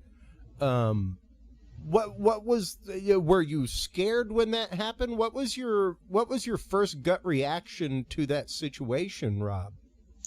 I was horrified. I didn't know what was happening, and what was strange about it, Chris, is that he appeared to me 2 rooms away. I remember sitting at our kitchen table as a teenager. I was writing and drawing my own comic books, as I used to do. Cool. And 2 rooms away, in a darkened room, our living room, lights started to come together, and sure enough, within a minute, he was there in full color. So I grabbed that dog and I ran outside, and I sat outside until my parents came home. Now, how I want to ask a couple questions here related to that situation. Number one, was your grandfather close with the dog? No. My grandfather wasn't even close to me, to be honest with you. Okay, because we never had a real close relationship. My follow-up question for that was, do you think that the dog was acting as a channel for that mediumship? So it was just curious to me that your dog happened to be there when that happened, and that you have a very strong connection with animals. Like you said, your connection with animals did not come to bear until years later, correct? Yeah, it was about 40 years later. Wow. Wow. Yeah, 35 years later. Yeah, a long time. Why so long, Rob? Did you, I guess, did you ignore your gift during that time? Did you use it as a parlor trick? Did you kind of shun it away like your mom did? Tell us a little bit of that story. Yeah, well, I just got caught up in life. Okay. I just got distracted. I went to college. Actually, I went to college 3 times. I have 3 different degrees in radio and TV, English and business, and meteorology. Awesome. I call it my 3rd degree burn. But I was so set on getting my education and my career together that I didn't really pay attention to other things, and that's why. Yeah. Okay. And that's understandable. I mean, the reason I ask is because I myself had a great, amazing conduit connection with divine, and it was fantastic. And much like you, a few personal choices in my life kind of dulled that connection. But even then, life and the hubbub and everything else since has kind of stymied my getting back to some of that connection. And it's interesting how simple life can not necessarily dull those skills, but kind of back burner them a little bit. Yeah, it really does. And in terms of mediumship, once I found out that I had this gift, I started writing everything down, and then that became the basis really for my first book. And then my dad passed away in 2008, and he helped me prove to my own mother and my brothers that he was at his own wake and his own funeral with a handkerchief. So what I wanted to do was I wanted to share what I learned about the afterlife, Please. Even though I was just starting out, really, yeah. with everybody, because it acts as a comfort, and that's why I started writing. Well, and that in our preface conversation before we hit record here, that was part of what I was saying, that I think before we get into mediumship, we really do have to tackle that concept of afterlife to begin with. And this is how I kind of explain it to people, sans religious background, Rob. We are all energy. Energy cannot be created or destroyed. It can only change form and transmogrify. Yes. That's it. So whatever our energy, intellectually, spiritually, whatever you want to say it is, it doesn't go away when our corporeal form ceases and stops functioning. That spark of energy continues. That is how I explain it to people. Now, you as a medium, how do you explain that to people? Because like you said, typically it's their experience that will make them the believer. Once they've had an experience with you, how do you begin that conversation with a non-believer, Rob? I couldn't have said it any better, really. So that's actually what I tell them. It's the law of conservation of energy. And sure. And I also tell them that because I'm a scientist, science weighs heavy on my my explanations, if you will. Absolutely. So in my experience, I explain the afterlife as what happens after the body dies is that energy that's coupled that's within us, like thoughts, are little electrical impulses that scientists can measure in your brain. We have cells splitting all the time. We have blood pumping and so forth. So that energy couples with our memories, our personality, and the knowledge of this life. And then we make a choice. And the choice that I have found is that we choose to stay earthbound in a place that we are familiar with or where we died. Or we cross over into the light on the other side, and I call that a spirit. The earthbound ones I call a ghost, and that's why my first book was called Ghosts and Spirits Explained. So to me, there's a similarity, but the difference is in location. And And ghosts, Sure. I have found, once a ghost chooses a place to stay, they're stuck there until a medium can help them cross over. Yeah. And you know, once again, I guess one question I have that I've asked quite a few mediums, that I've asked quite a few paranormal investigators is it necessarily the choice of the ghost, Rob? Because and you know, I guess sometimes, yes, a ghost, especially I'm sure it's the case with animals, that it's very much a protector spirit mentality, you know, and that idea, as opposed to true idea of connection and loss, as in a human being, where it's like somebody is fully mourning that loss. Is it the fact of the person left behind here in life is keeping the ghost here instead of allowing them to become a spirit? Some people think that that's what happens with their pets, but actually, I've found that our pets make that decision to cross over 99% of the time because they are very sensitive to emotion. So the light on the other side, if you will, is nothing but love and peace and acceptance. So animals will gravitate toward that. Plus, the spirits of our loved ones are on the other side, welcoming our animals. So that's another draw for them to cross over. So, but in terms of people, I have found that most of them make a conscious choice to stay here. The exceptions are like people who die in hospitals or battlefields, or those who are murdered or die in automobile accidents. Sure. And they linger because they're confused when they awaken, as you will, as an entity with a consciousness. They don't know what happened. And I've also found that there's some period of time, and we don't know what it is, in which they linger too long and then they get stuck, if you will. Sure. Totally lose their way or connection to the light. Yes. Yep. And how often does that happen with pets, where they make the decision to stay and possibly have even lost the connection? So in all the years I've been doing this, I've only encountered 3 ghost cats and 1 ghost dog. And the dog stayed behind because the pet parent was still alive at the time, and they wanted to stay behind with the pet parent. When the pet parent crossed over, that dog still stayed behind because the dog loved to greet people who came into the house.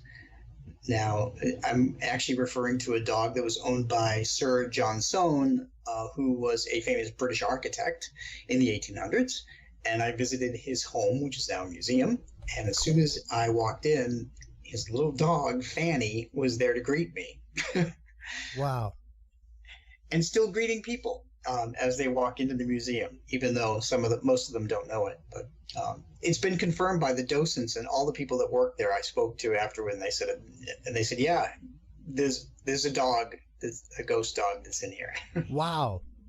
That's remarkable. And once again, like you say, the choice of the spirit to stay, or I guess the choice of the ghost to stay and remain. Mm-hmm. And that brings up an interesting concept, because once again, how do we, the average person who is not a medium, Rob, and I've had a couple of experiences where I believe that my mother's cat was batting at me in my sleep. Things like that. I've had a couple of instances like that with what I would say would be, I don't know if they were ghosts. It was shortly after he was put down, sadly. And I've definitely caught caught feeling and presence of my previous cat. Cat was her name. Okay. Appropriate. Very appropriate name for a cat. I had rescued her, and she was the last of her litter. None of the others lived, so I did not want to give her a name that, you know, would make me sad should things go not well. She ended up living for many, many, many, many years and having a happy life and a litter of kittens. Amazing things. But she is another one of those experiences where, like, I have fully felt her around me. How do we quantify that or explain that, Rob? What is the explanation behind something like that for a medium like yourself? So my latest book is actually Pets in the Afterlife 4, Messages from Spirit Cats. Oh. So, and in that book, I explained the different ways that cats come back from spirit as a spirit and give messages to their pet parent. And some cats, for instance, like to do a few things. They like to walk on the end of the bed. They like to jump on a bed. They like to curl up against somebody when they're sleeping. So you may feel a slight pressure. You may feel a tingling. You may feel a coldness, and I can explain the coldness scientifically too. Other cats have told me they like to sit on the pillow of their pet parent and brush their hair with their paw. Okay. And they do that, so they do things in spirit that they used to do in life, just so you know who they are. Interesting. And you know, the experience of my mother's cat specifically was one of those that, yeah, it was late at night. I was laying in bed, and on occasion, you know, he'd come into my room and lay at the foot of my bed, and whenever I'd move funky or something, he'd get a little prissy about it and like pop, like, you know, get my foot under the thing, like, hey man, calm it down. And then just go back to laying down. He was just an old man cat. But that's exactly what I felt, was the distinctive pop on the end of my foot. And it was like, ooh, wow. Okay. Yes. That was one of the first like visceral paranormal experiences I'd ever had. And that was the first time that I think, beyond the pure conservation of energy concept, Rob, that I said, yes, animals have a spirit that goes beyond. Oh, absolutely. Whether you want to call it a soul by the, according to Hoyle, religious definition of a soul, whatever that is, who knows, man. But do they hold opinion? Do they have emotion, feeling? Oh, gosh, absolutely. Yeah. Absolutely. So, as a scientist, it's important for me to cite a couple of different things. Please. One is that in my Pets in the Afterlife series of books, and there are 4,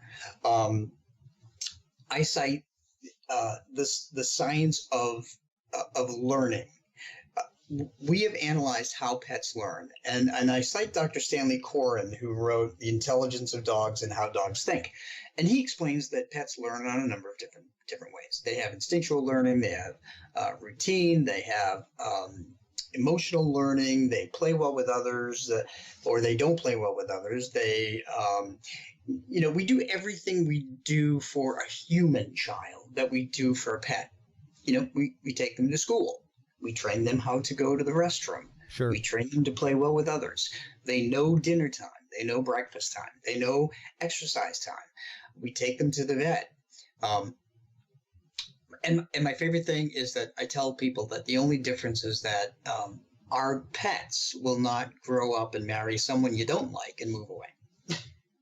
Yeah. It's pretty rare that a pet just like pieces out on you, you know? Now, granted, I had a cat that went wandering one day and just never came home. But that happens, but it's pretty rare that they're going to like shut the door on the way out. You know what I mean? They aren't going to emotionally abandon you. Yes. Like disappointingly human beings are prone to do, you know. And that's just it. Like it could be understandable for me, a spirit staying by, even a human spirit, Rob, staying behind because of the grief of another person. Mm-hmm. You know, sure. Many is the case. I remember even the story of my grandfather's passing. I was not there. I was in 7th grade.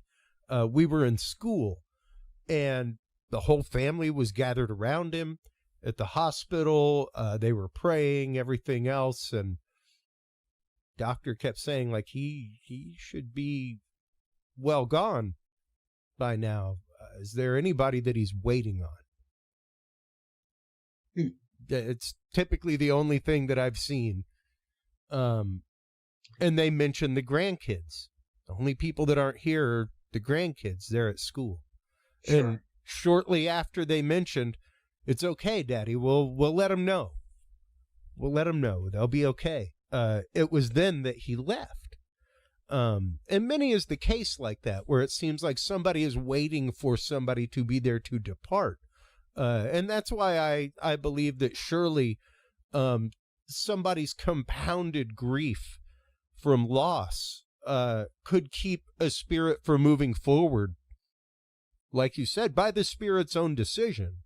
And sadly enough, it could even cause a spirit to be away from that light long enough to lose the light.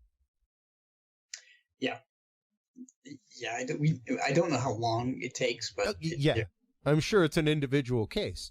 But that I guess that brings us into a topic that I want to broach, which is the grief concept, Rob. Those of us that are left behind, and how we deal with that, and even how we deal with the loss of a fur baby. You know, how do we deal with the loss of family pets? How do we mourn that loss? And what impact does our mourning have on their continuance? Good questions. So what I found is that for the most part, our pets will cross over pretty rapidly because of our loved ones on the other side encouraging them, and also previous pets that were in our family that will be waiting for them in the light. And they're drawn to that love and that peace. But the reason, scientifically, the reason that we grieve so deeply for our pets is that, as I mentioned, we raise them like our children. And because their life expectancy is only between 10 and 15 years, really, they're obviously not going to outlive us as our children would. So it's perfectly normal to grieve deeply for the loss of a pet. In fact, I've spoken to many pet parents around the world who have grieved more deeply for the loss of their pet than the loss of humans that they're related to. Sure. And I get that. I mean, I've lost 4 dogs. I don't have any human children. And frankly, I've been devastated by their passing. And yes, I'm a medium, and I'm a pet medium, and I've received signs from all of them. And actually, every single dog that we've had appears in all of my Pets in the Afterlife books, with the exception of the cats book. But they... Yeah, they've all had their own amazing stories.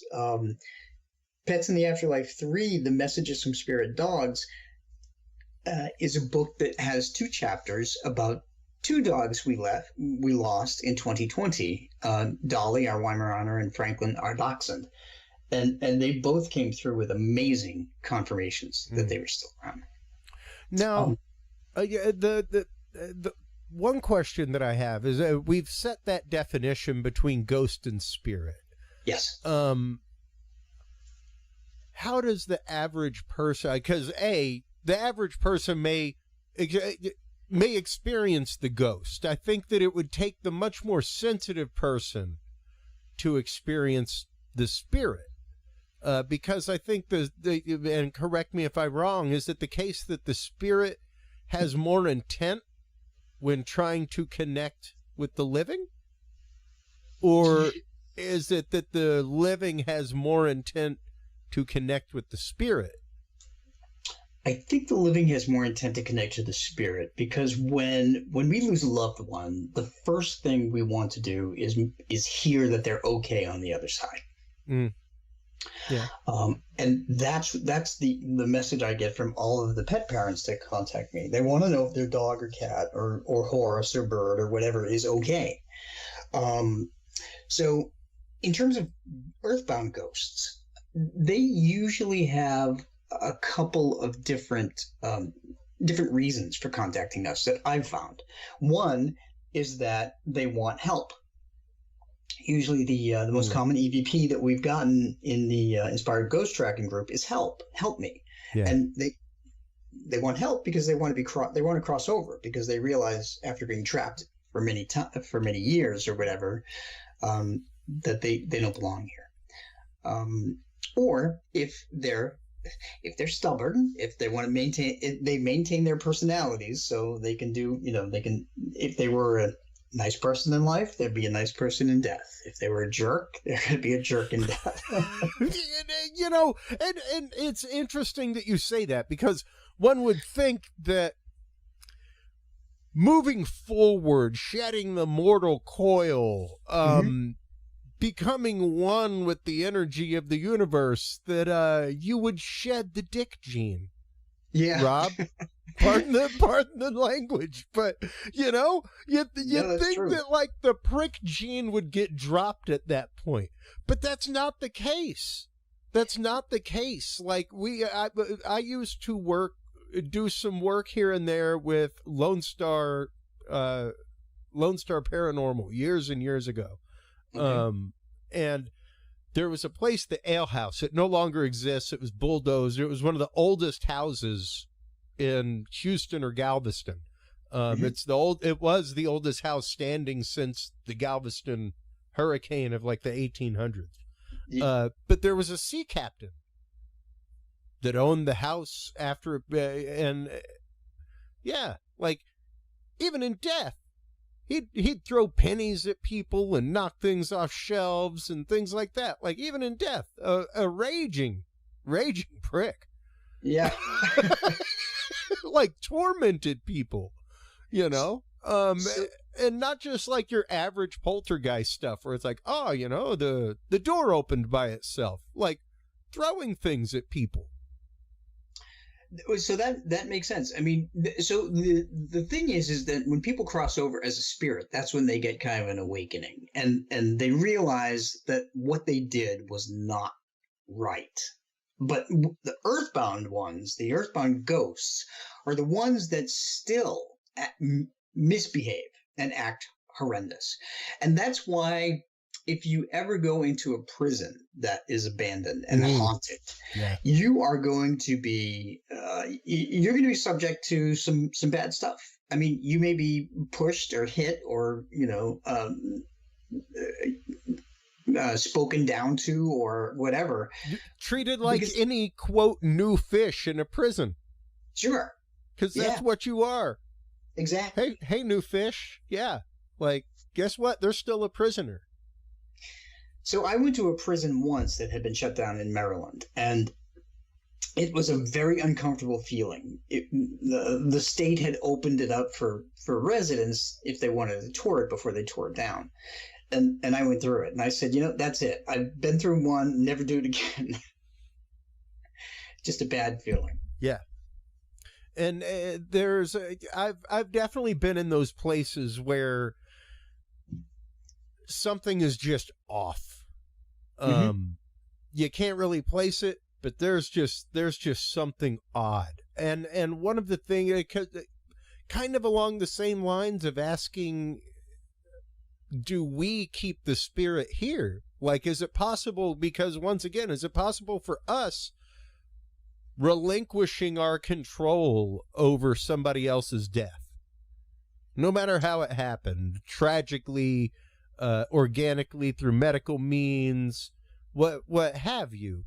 If our holding on to that can keep them held here, wouldn't it stand to reason, even scientifically, the fact that we could be imbuing a place with that, you know, and be bringing that vibration right along with us, kind of with the expectation, kind of the same way that scientists can mess up their experiment by full-on expectation of a result. Well, I think that we can certainly influence them, but because everybody has free will, you know, they're still going to do what they want. Yeah. It's like a parent telling a teenager, I want you in by 12 o'clock, and they come in at 2, and they say, no, I'm not coming in at 12 o'clock. Yeah. And so it works the same way, I think, with grief. How so? That we can make people who have passed feel like we really need them to stay, but ultimately the decision is theirs. Yeah. And you know, once again, there could be other mitigating circumstances. A tragic death could confuse the spirit as to where they are, why they are, all kinds of things. Don't take it upon yourself, folks, that you are the reason that somebody hasn't passed to the light. Okay. That's not what I'm saying. However, can your energy help move them to the light, Rob? Sure. So as a medium on the paranormal team, what we've done is we've been called into homes that have earthbound ghosts, and we have crossed them over. There was in my book, Case Files of Inspired Ghost Tracking, where I talk about different cases that we were on. We crossed many ghosts over. One was a burn victim. The chapter is called The Burned Ghost. She was a burn victim who died, who not died, but she was a tragic victim of an explosion in a car, and she was brought to a hospital in the burn unit, cared for by a nurse, and then ultimately she succumbed to her burns. She attached herself to that nurse because she thought the nurse could help her cross over. Ultimately, she stayed in the nurse's home, and we were called in, and we figured it out. And we helped her figure out who it was, and we helped her cross over. So they do want help crossing over for the most part once they see things change around them over time. People have asked me if ghosts can interact with each other. Yeah. I think that if they're from the same period of time, they can. Otherwise, they tend to ignore each other. It's like people in a crowd. You know, you don't necessarily pay attention to everybody you walk by. Well, and it almost as though each spiritual impression is like an individual fingerprint, and that they don't commingle, so to speak. They are that individual. And I guess that was going to be one of my questions is it possible to, let's say someone like yourself, have a spirit guide that helps them with the spirits?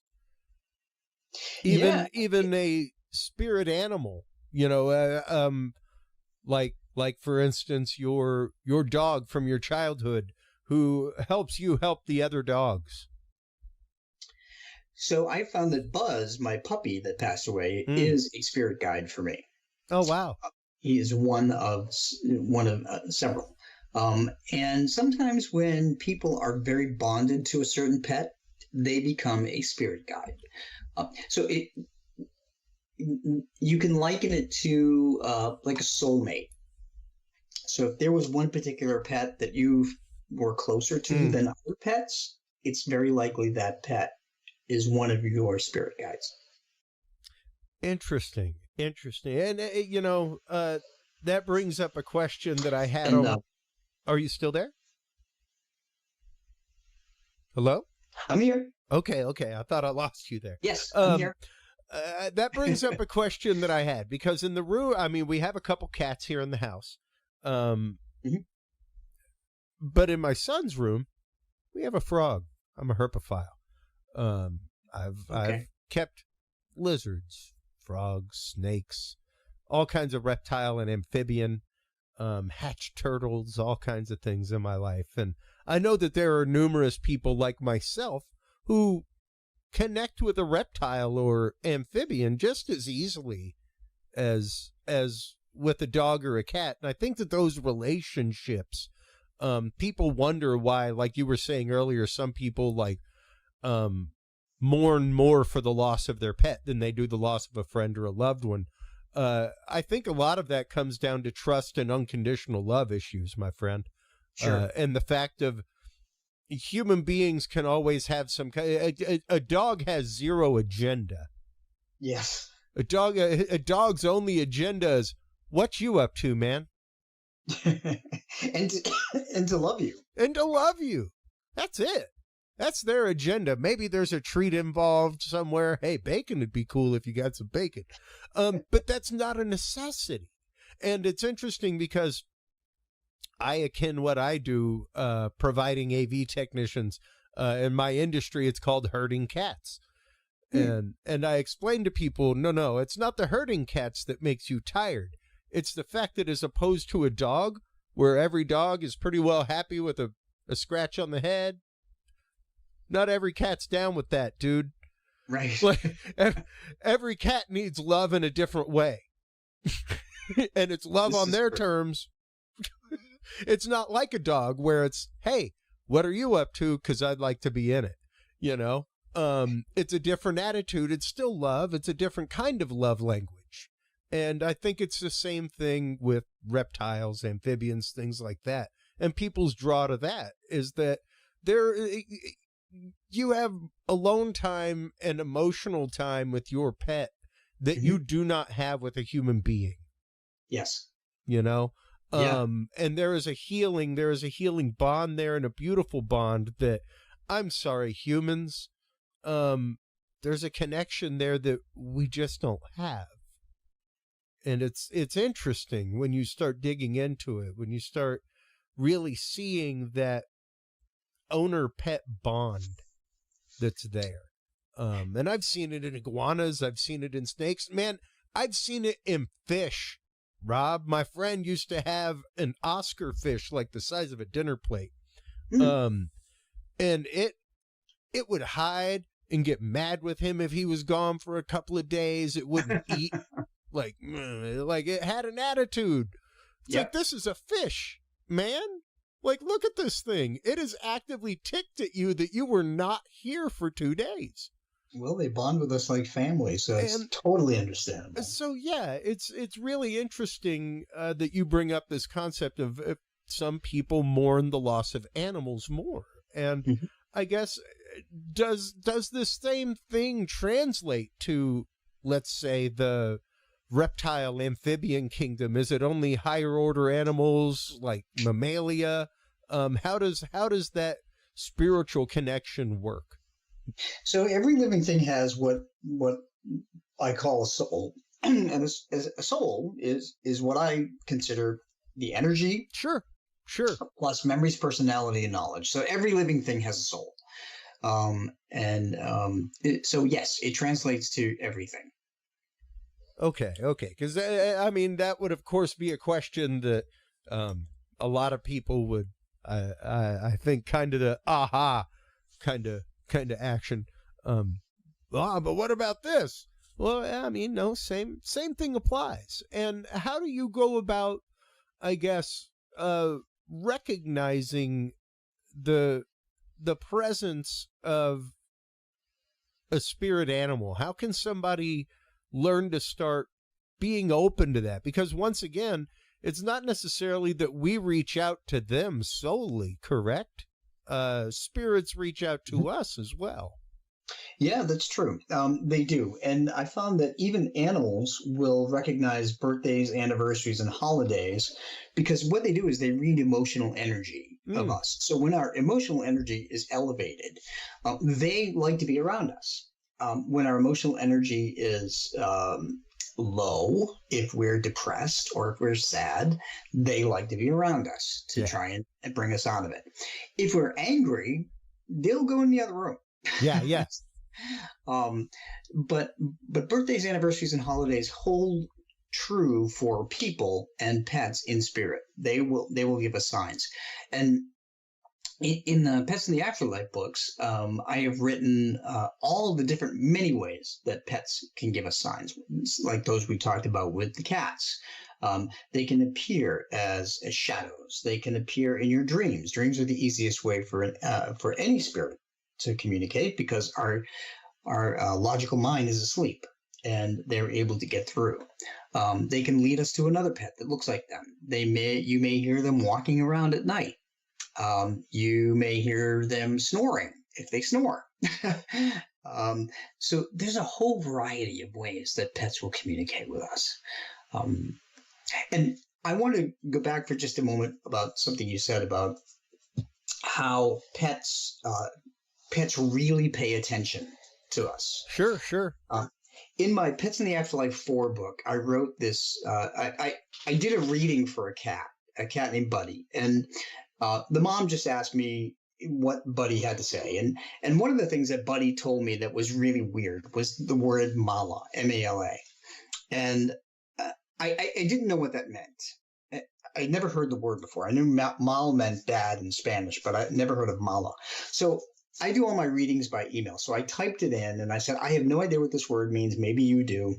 Anyway, this is Buddy was really, he was really stuck on this word. So she wrote me back and she said, Rob, your reading was on point, but one thing that stuck out was the word mala. She said, there's only 2 living beings in the entire world that know that word with me and my cat, Buddy. She said, every morning I would invite Buddy into my room and I would do a meditation called the Mala meditation. And she said, nobody else in the world knows that except for Buddy.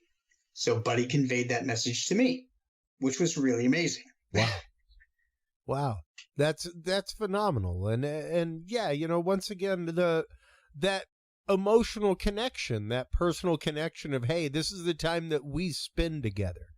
Mm-hmm. And prime example is my son saved a small cat in the backyard of our old house, and they have grown up together. Quite literally. They are right at the same age.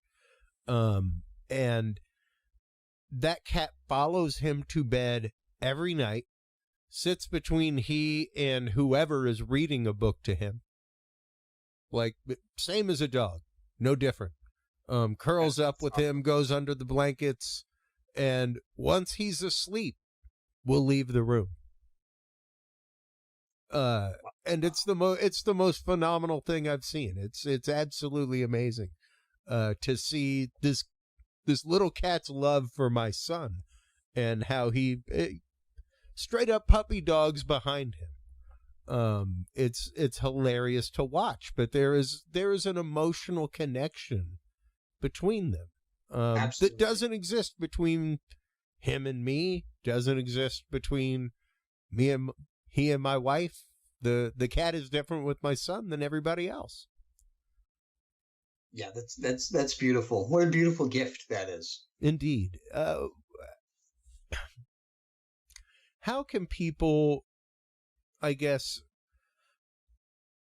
learn to start seeing this in their life, Rob? How can they start to look for signs like we were saying, not just dreams, things like that, but how can they, I guess, start to change their life with this information? Well, they have to develop an open mind. Of course, it's very easy to be skeptical. I totally get it. I've talked to a lot of skeptics over time, but once it affects you, it's different. So in the Pets in the Afterlife series of books, I teach people all the different ways that pets will communicate or can communicate. The most important thing to know is that whatever they did in life, they will do in death from the other side to let you know that they're around. the best way, I guess, to understand that is to pick up one of my books and read and learn. And by learning, you'll be able to pay more attention. It's amazing what pets can do. One of the things that I also learned from pets is that pets in spirit, if you adopt another pet, pets in spirit will come visit, and they will appear to your new pet, and they will train your new pet to do a habit or two that they had in life. Often people have said to me, well, I think my dog is reincarnated, and that's not the case. Your dog in spirit is training your new dog to do something that they used to do, and your dog in spirit will be waiting on the other side for you and your other dog. Now, I'm gonna throw something out there, Rob, because I was gonna ask you if you could medium via distance with living pets. Because since we moved to this house, and this is just a year, the little baby cat with my son, little Floyd, like he's used the litter box his whole life. But when we moved here, there is one room that he will continuously use the bathroom in. Nowhere else in the house. And it's not like he doesn't know where the litter box is. And we know that the last people had a problem with pets, things like that. They replaced carpet, all kinds of things. But it's one of those, like, I wonder if their pet spirit is teaching our cat to use the bathroom. Hey, I know you're used to using that box, but you should really try this carpet, guy. Like, it is soft. That is a very distinct possibility. Yeah. Because is it the fact of like, hey, if your dog had like that bad habit of chewing a shoe every now and then, whenever it was mad, like, is that something that it can pass on to new family pets to be like, hey, I know he can be kind of a prick sometimes when he and the lady need alone time. But let me tell you what I used to do, my friend. It'll really get his attention. Yeah, it doesn't have to be a good habit. Yeah, that's interesting because, once again, just to loop it back to the beginning of the conversation, it's not like just because they left that they're any less mischievous of a person that they were, or any less of an attitude-ridden person. Exactly. Now, that leads me to a question real quick, Robin, and we've got you for a few more minutes. Okay. One of the things that I'm always prone to ask any medium when it comes to spirits and the living, what about bad interactions? What do people have to look out for? Are there cases of, I guess not necessarily hellhound, but even abused animals that have passed that are still in a home, that can lash out the same way that a poltergeist would and harm people, anything like that? So all of our, we have 3 dogs, and they're all rescues, and all of them were sadly abused before they came to us. So, but what happens with an animal is that they move past the abuse and they focus on the love that they did receive. So they're not like humans in terms of revenge. They will never come back to harm somebody like people do. I was on a paranormal investigation, by the way, and the manager played a sound clip after the investigation that said, and the ghost said, "Kill Rob." So, whoa. Yeah, it was frightening, but you won't find a pet doing that. Wow. Hashtag direct threat. Yeah. That's why. Wow. She told me after I left the building. Yeah. That's great. Well, he was a jerk in life and he was a jerk in death. Well, and yeah, you know, once again, kind of loops us right back to that point. It was just a curiosity of mine of, you know, can people run afoul of the territory of an attack dog, things like that. And like you said, apparently any of that training, anything like that they would have gone through in life would be, they are nowhere the baggage carriers that we are, so to speak. Yeah. Paranormally. And when they transition into spirit, they realize, you know, that humans had done them wrong, and they, you know, they don't, they're good on the other side. So, and for those people who adopt dogs and cats that were abused, those dogs and cats will not go to the people who abused them once they cross over. They will go to the people that love them. Not even to, you know, get back a little bit? Nope. Wow. Nope. Highly enlightened. Yeah, it's all about love. Well, you know, and that would, of course, I can hear people around the conversation right now saying, "Oh, the first thing I'd do is go right back to the dude that was beating me." Sure. Handle up on that real quick. So well, your cat's going to go right back to that carpet and pee on it. I know, right? He's the most amazing animal in the world. He's great. He's absolutely awesome. And it's like this one habit. When did you pick this up?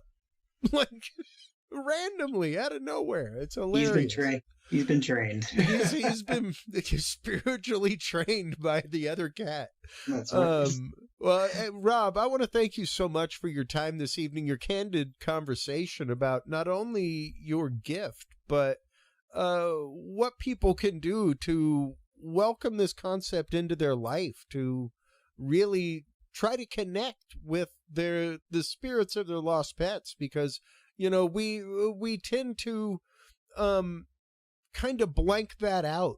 We don't tend to talk about them the way that we do family members, things like that. And they are family members, folks. They deserve no less respect, you know? Yeah, and most of us would rather see our pets on the other side than our relatives on the other side. Yeah. Good Lord, especially if the politics is going to keep getting talked. Absolutely. Yeah. Rob, thank you once again for your time. Before we let you go, I know you actually let's spend a few minutes talking about the amazing mission that you have going out and speaking at animal shelters, things like that. When you told me about this is a fantastic mission that you have. Tell everybody about it and how they can get you to come out to an animal shelter near them. Sure. Thank you.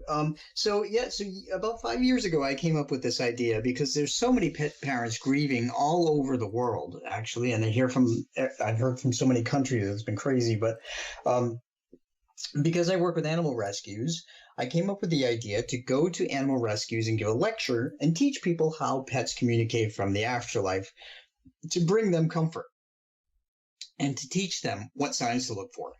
So whenever I go to an animal rescue, the animal rescue will charge a certain amount to get in, a small fee, and I don't take anything. It all goes to the animal rescue. So awesome. That way we're supporting the dogs and cats.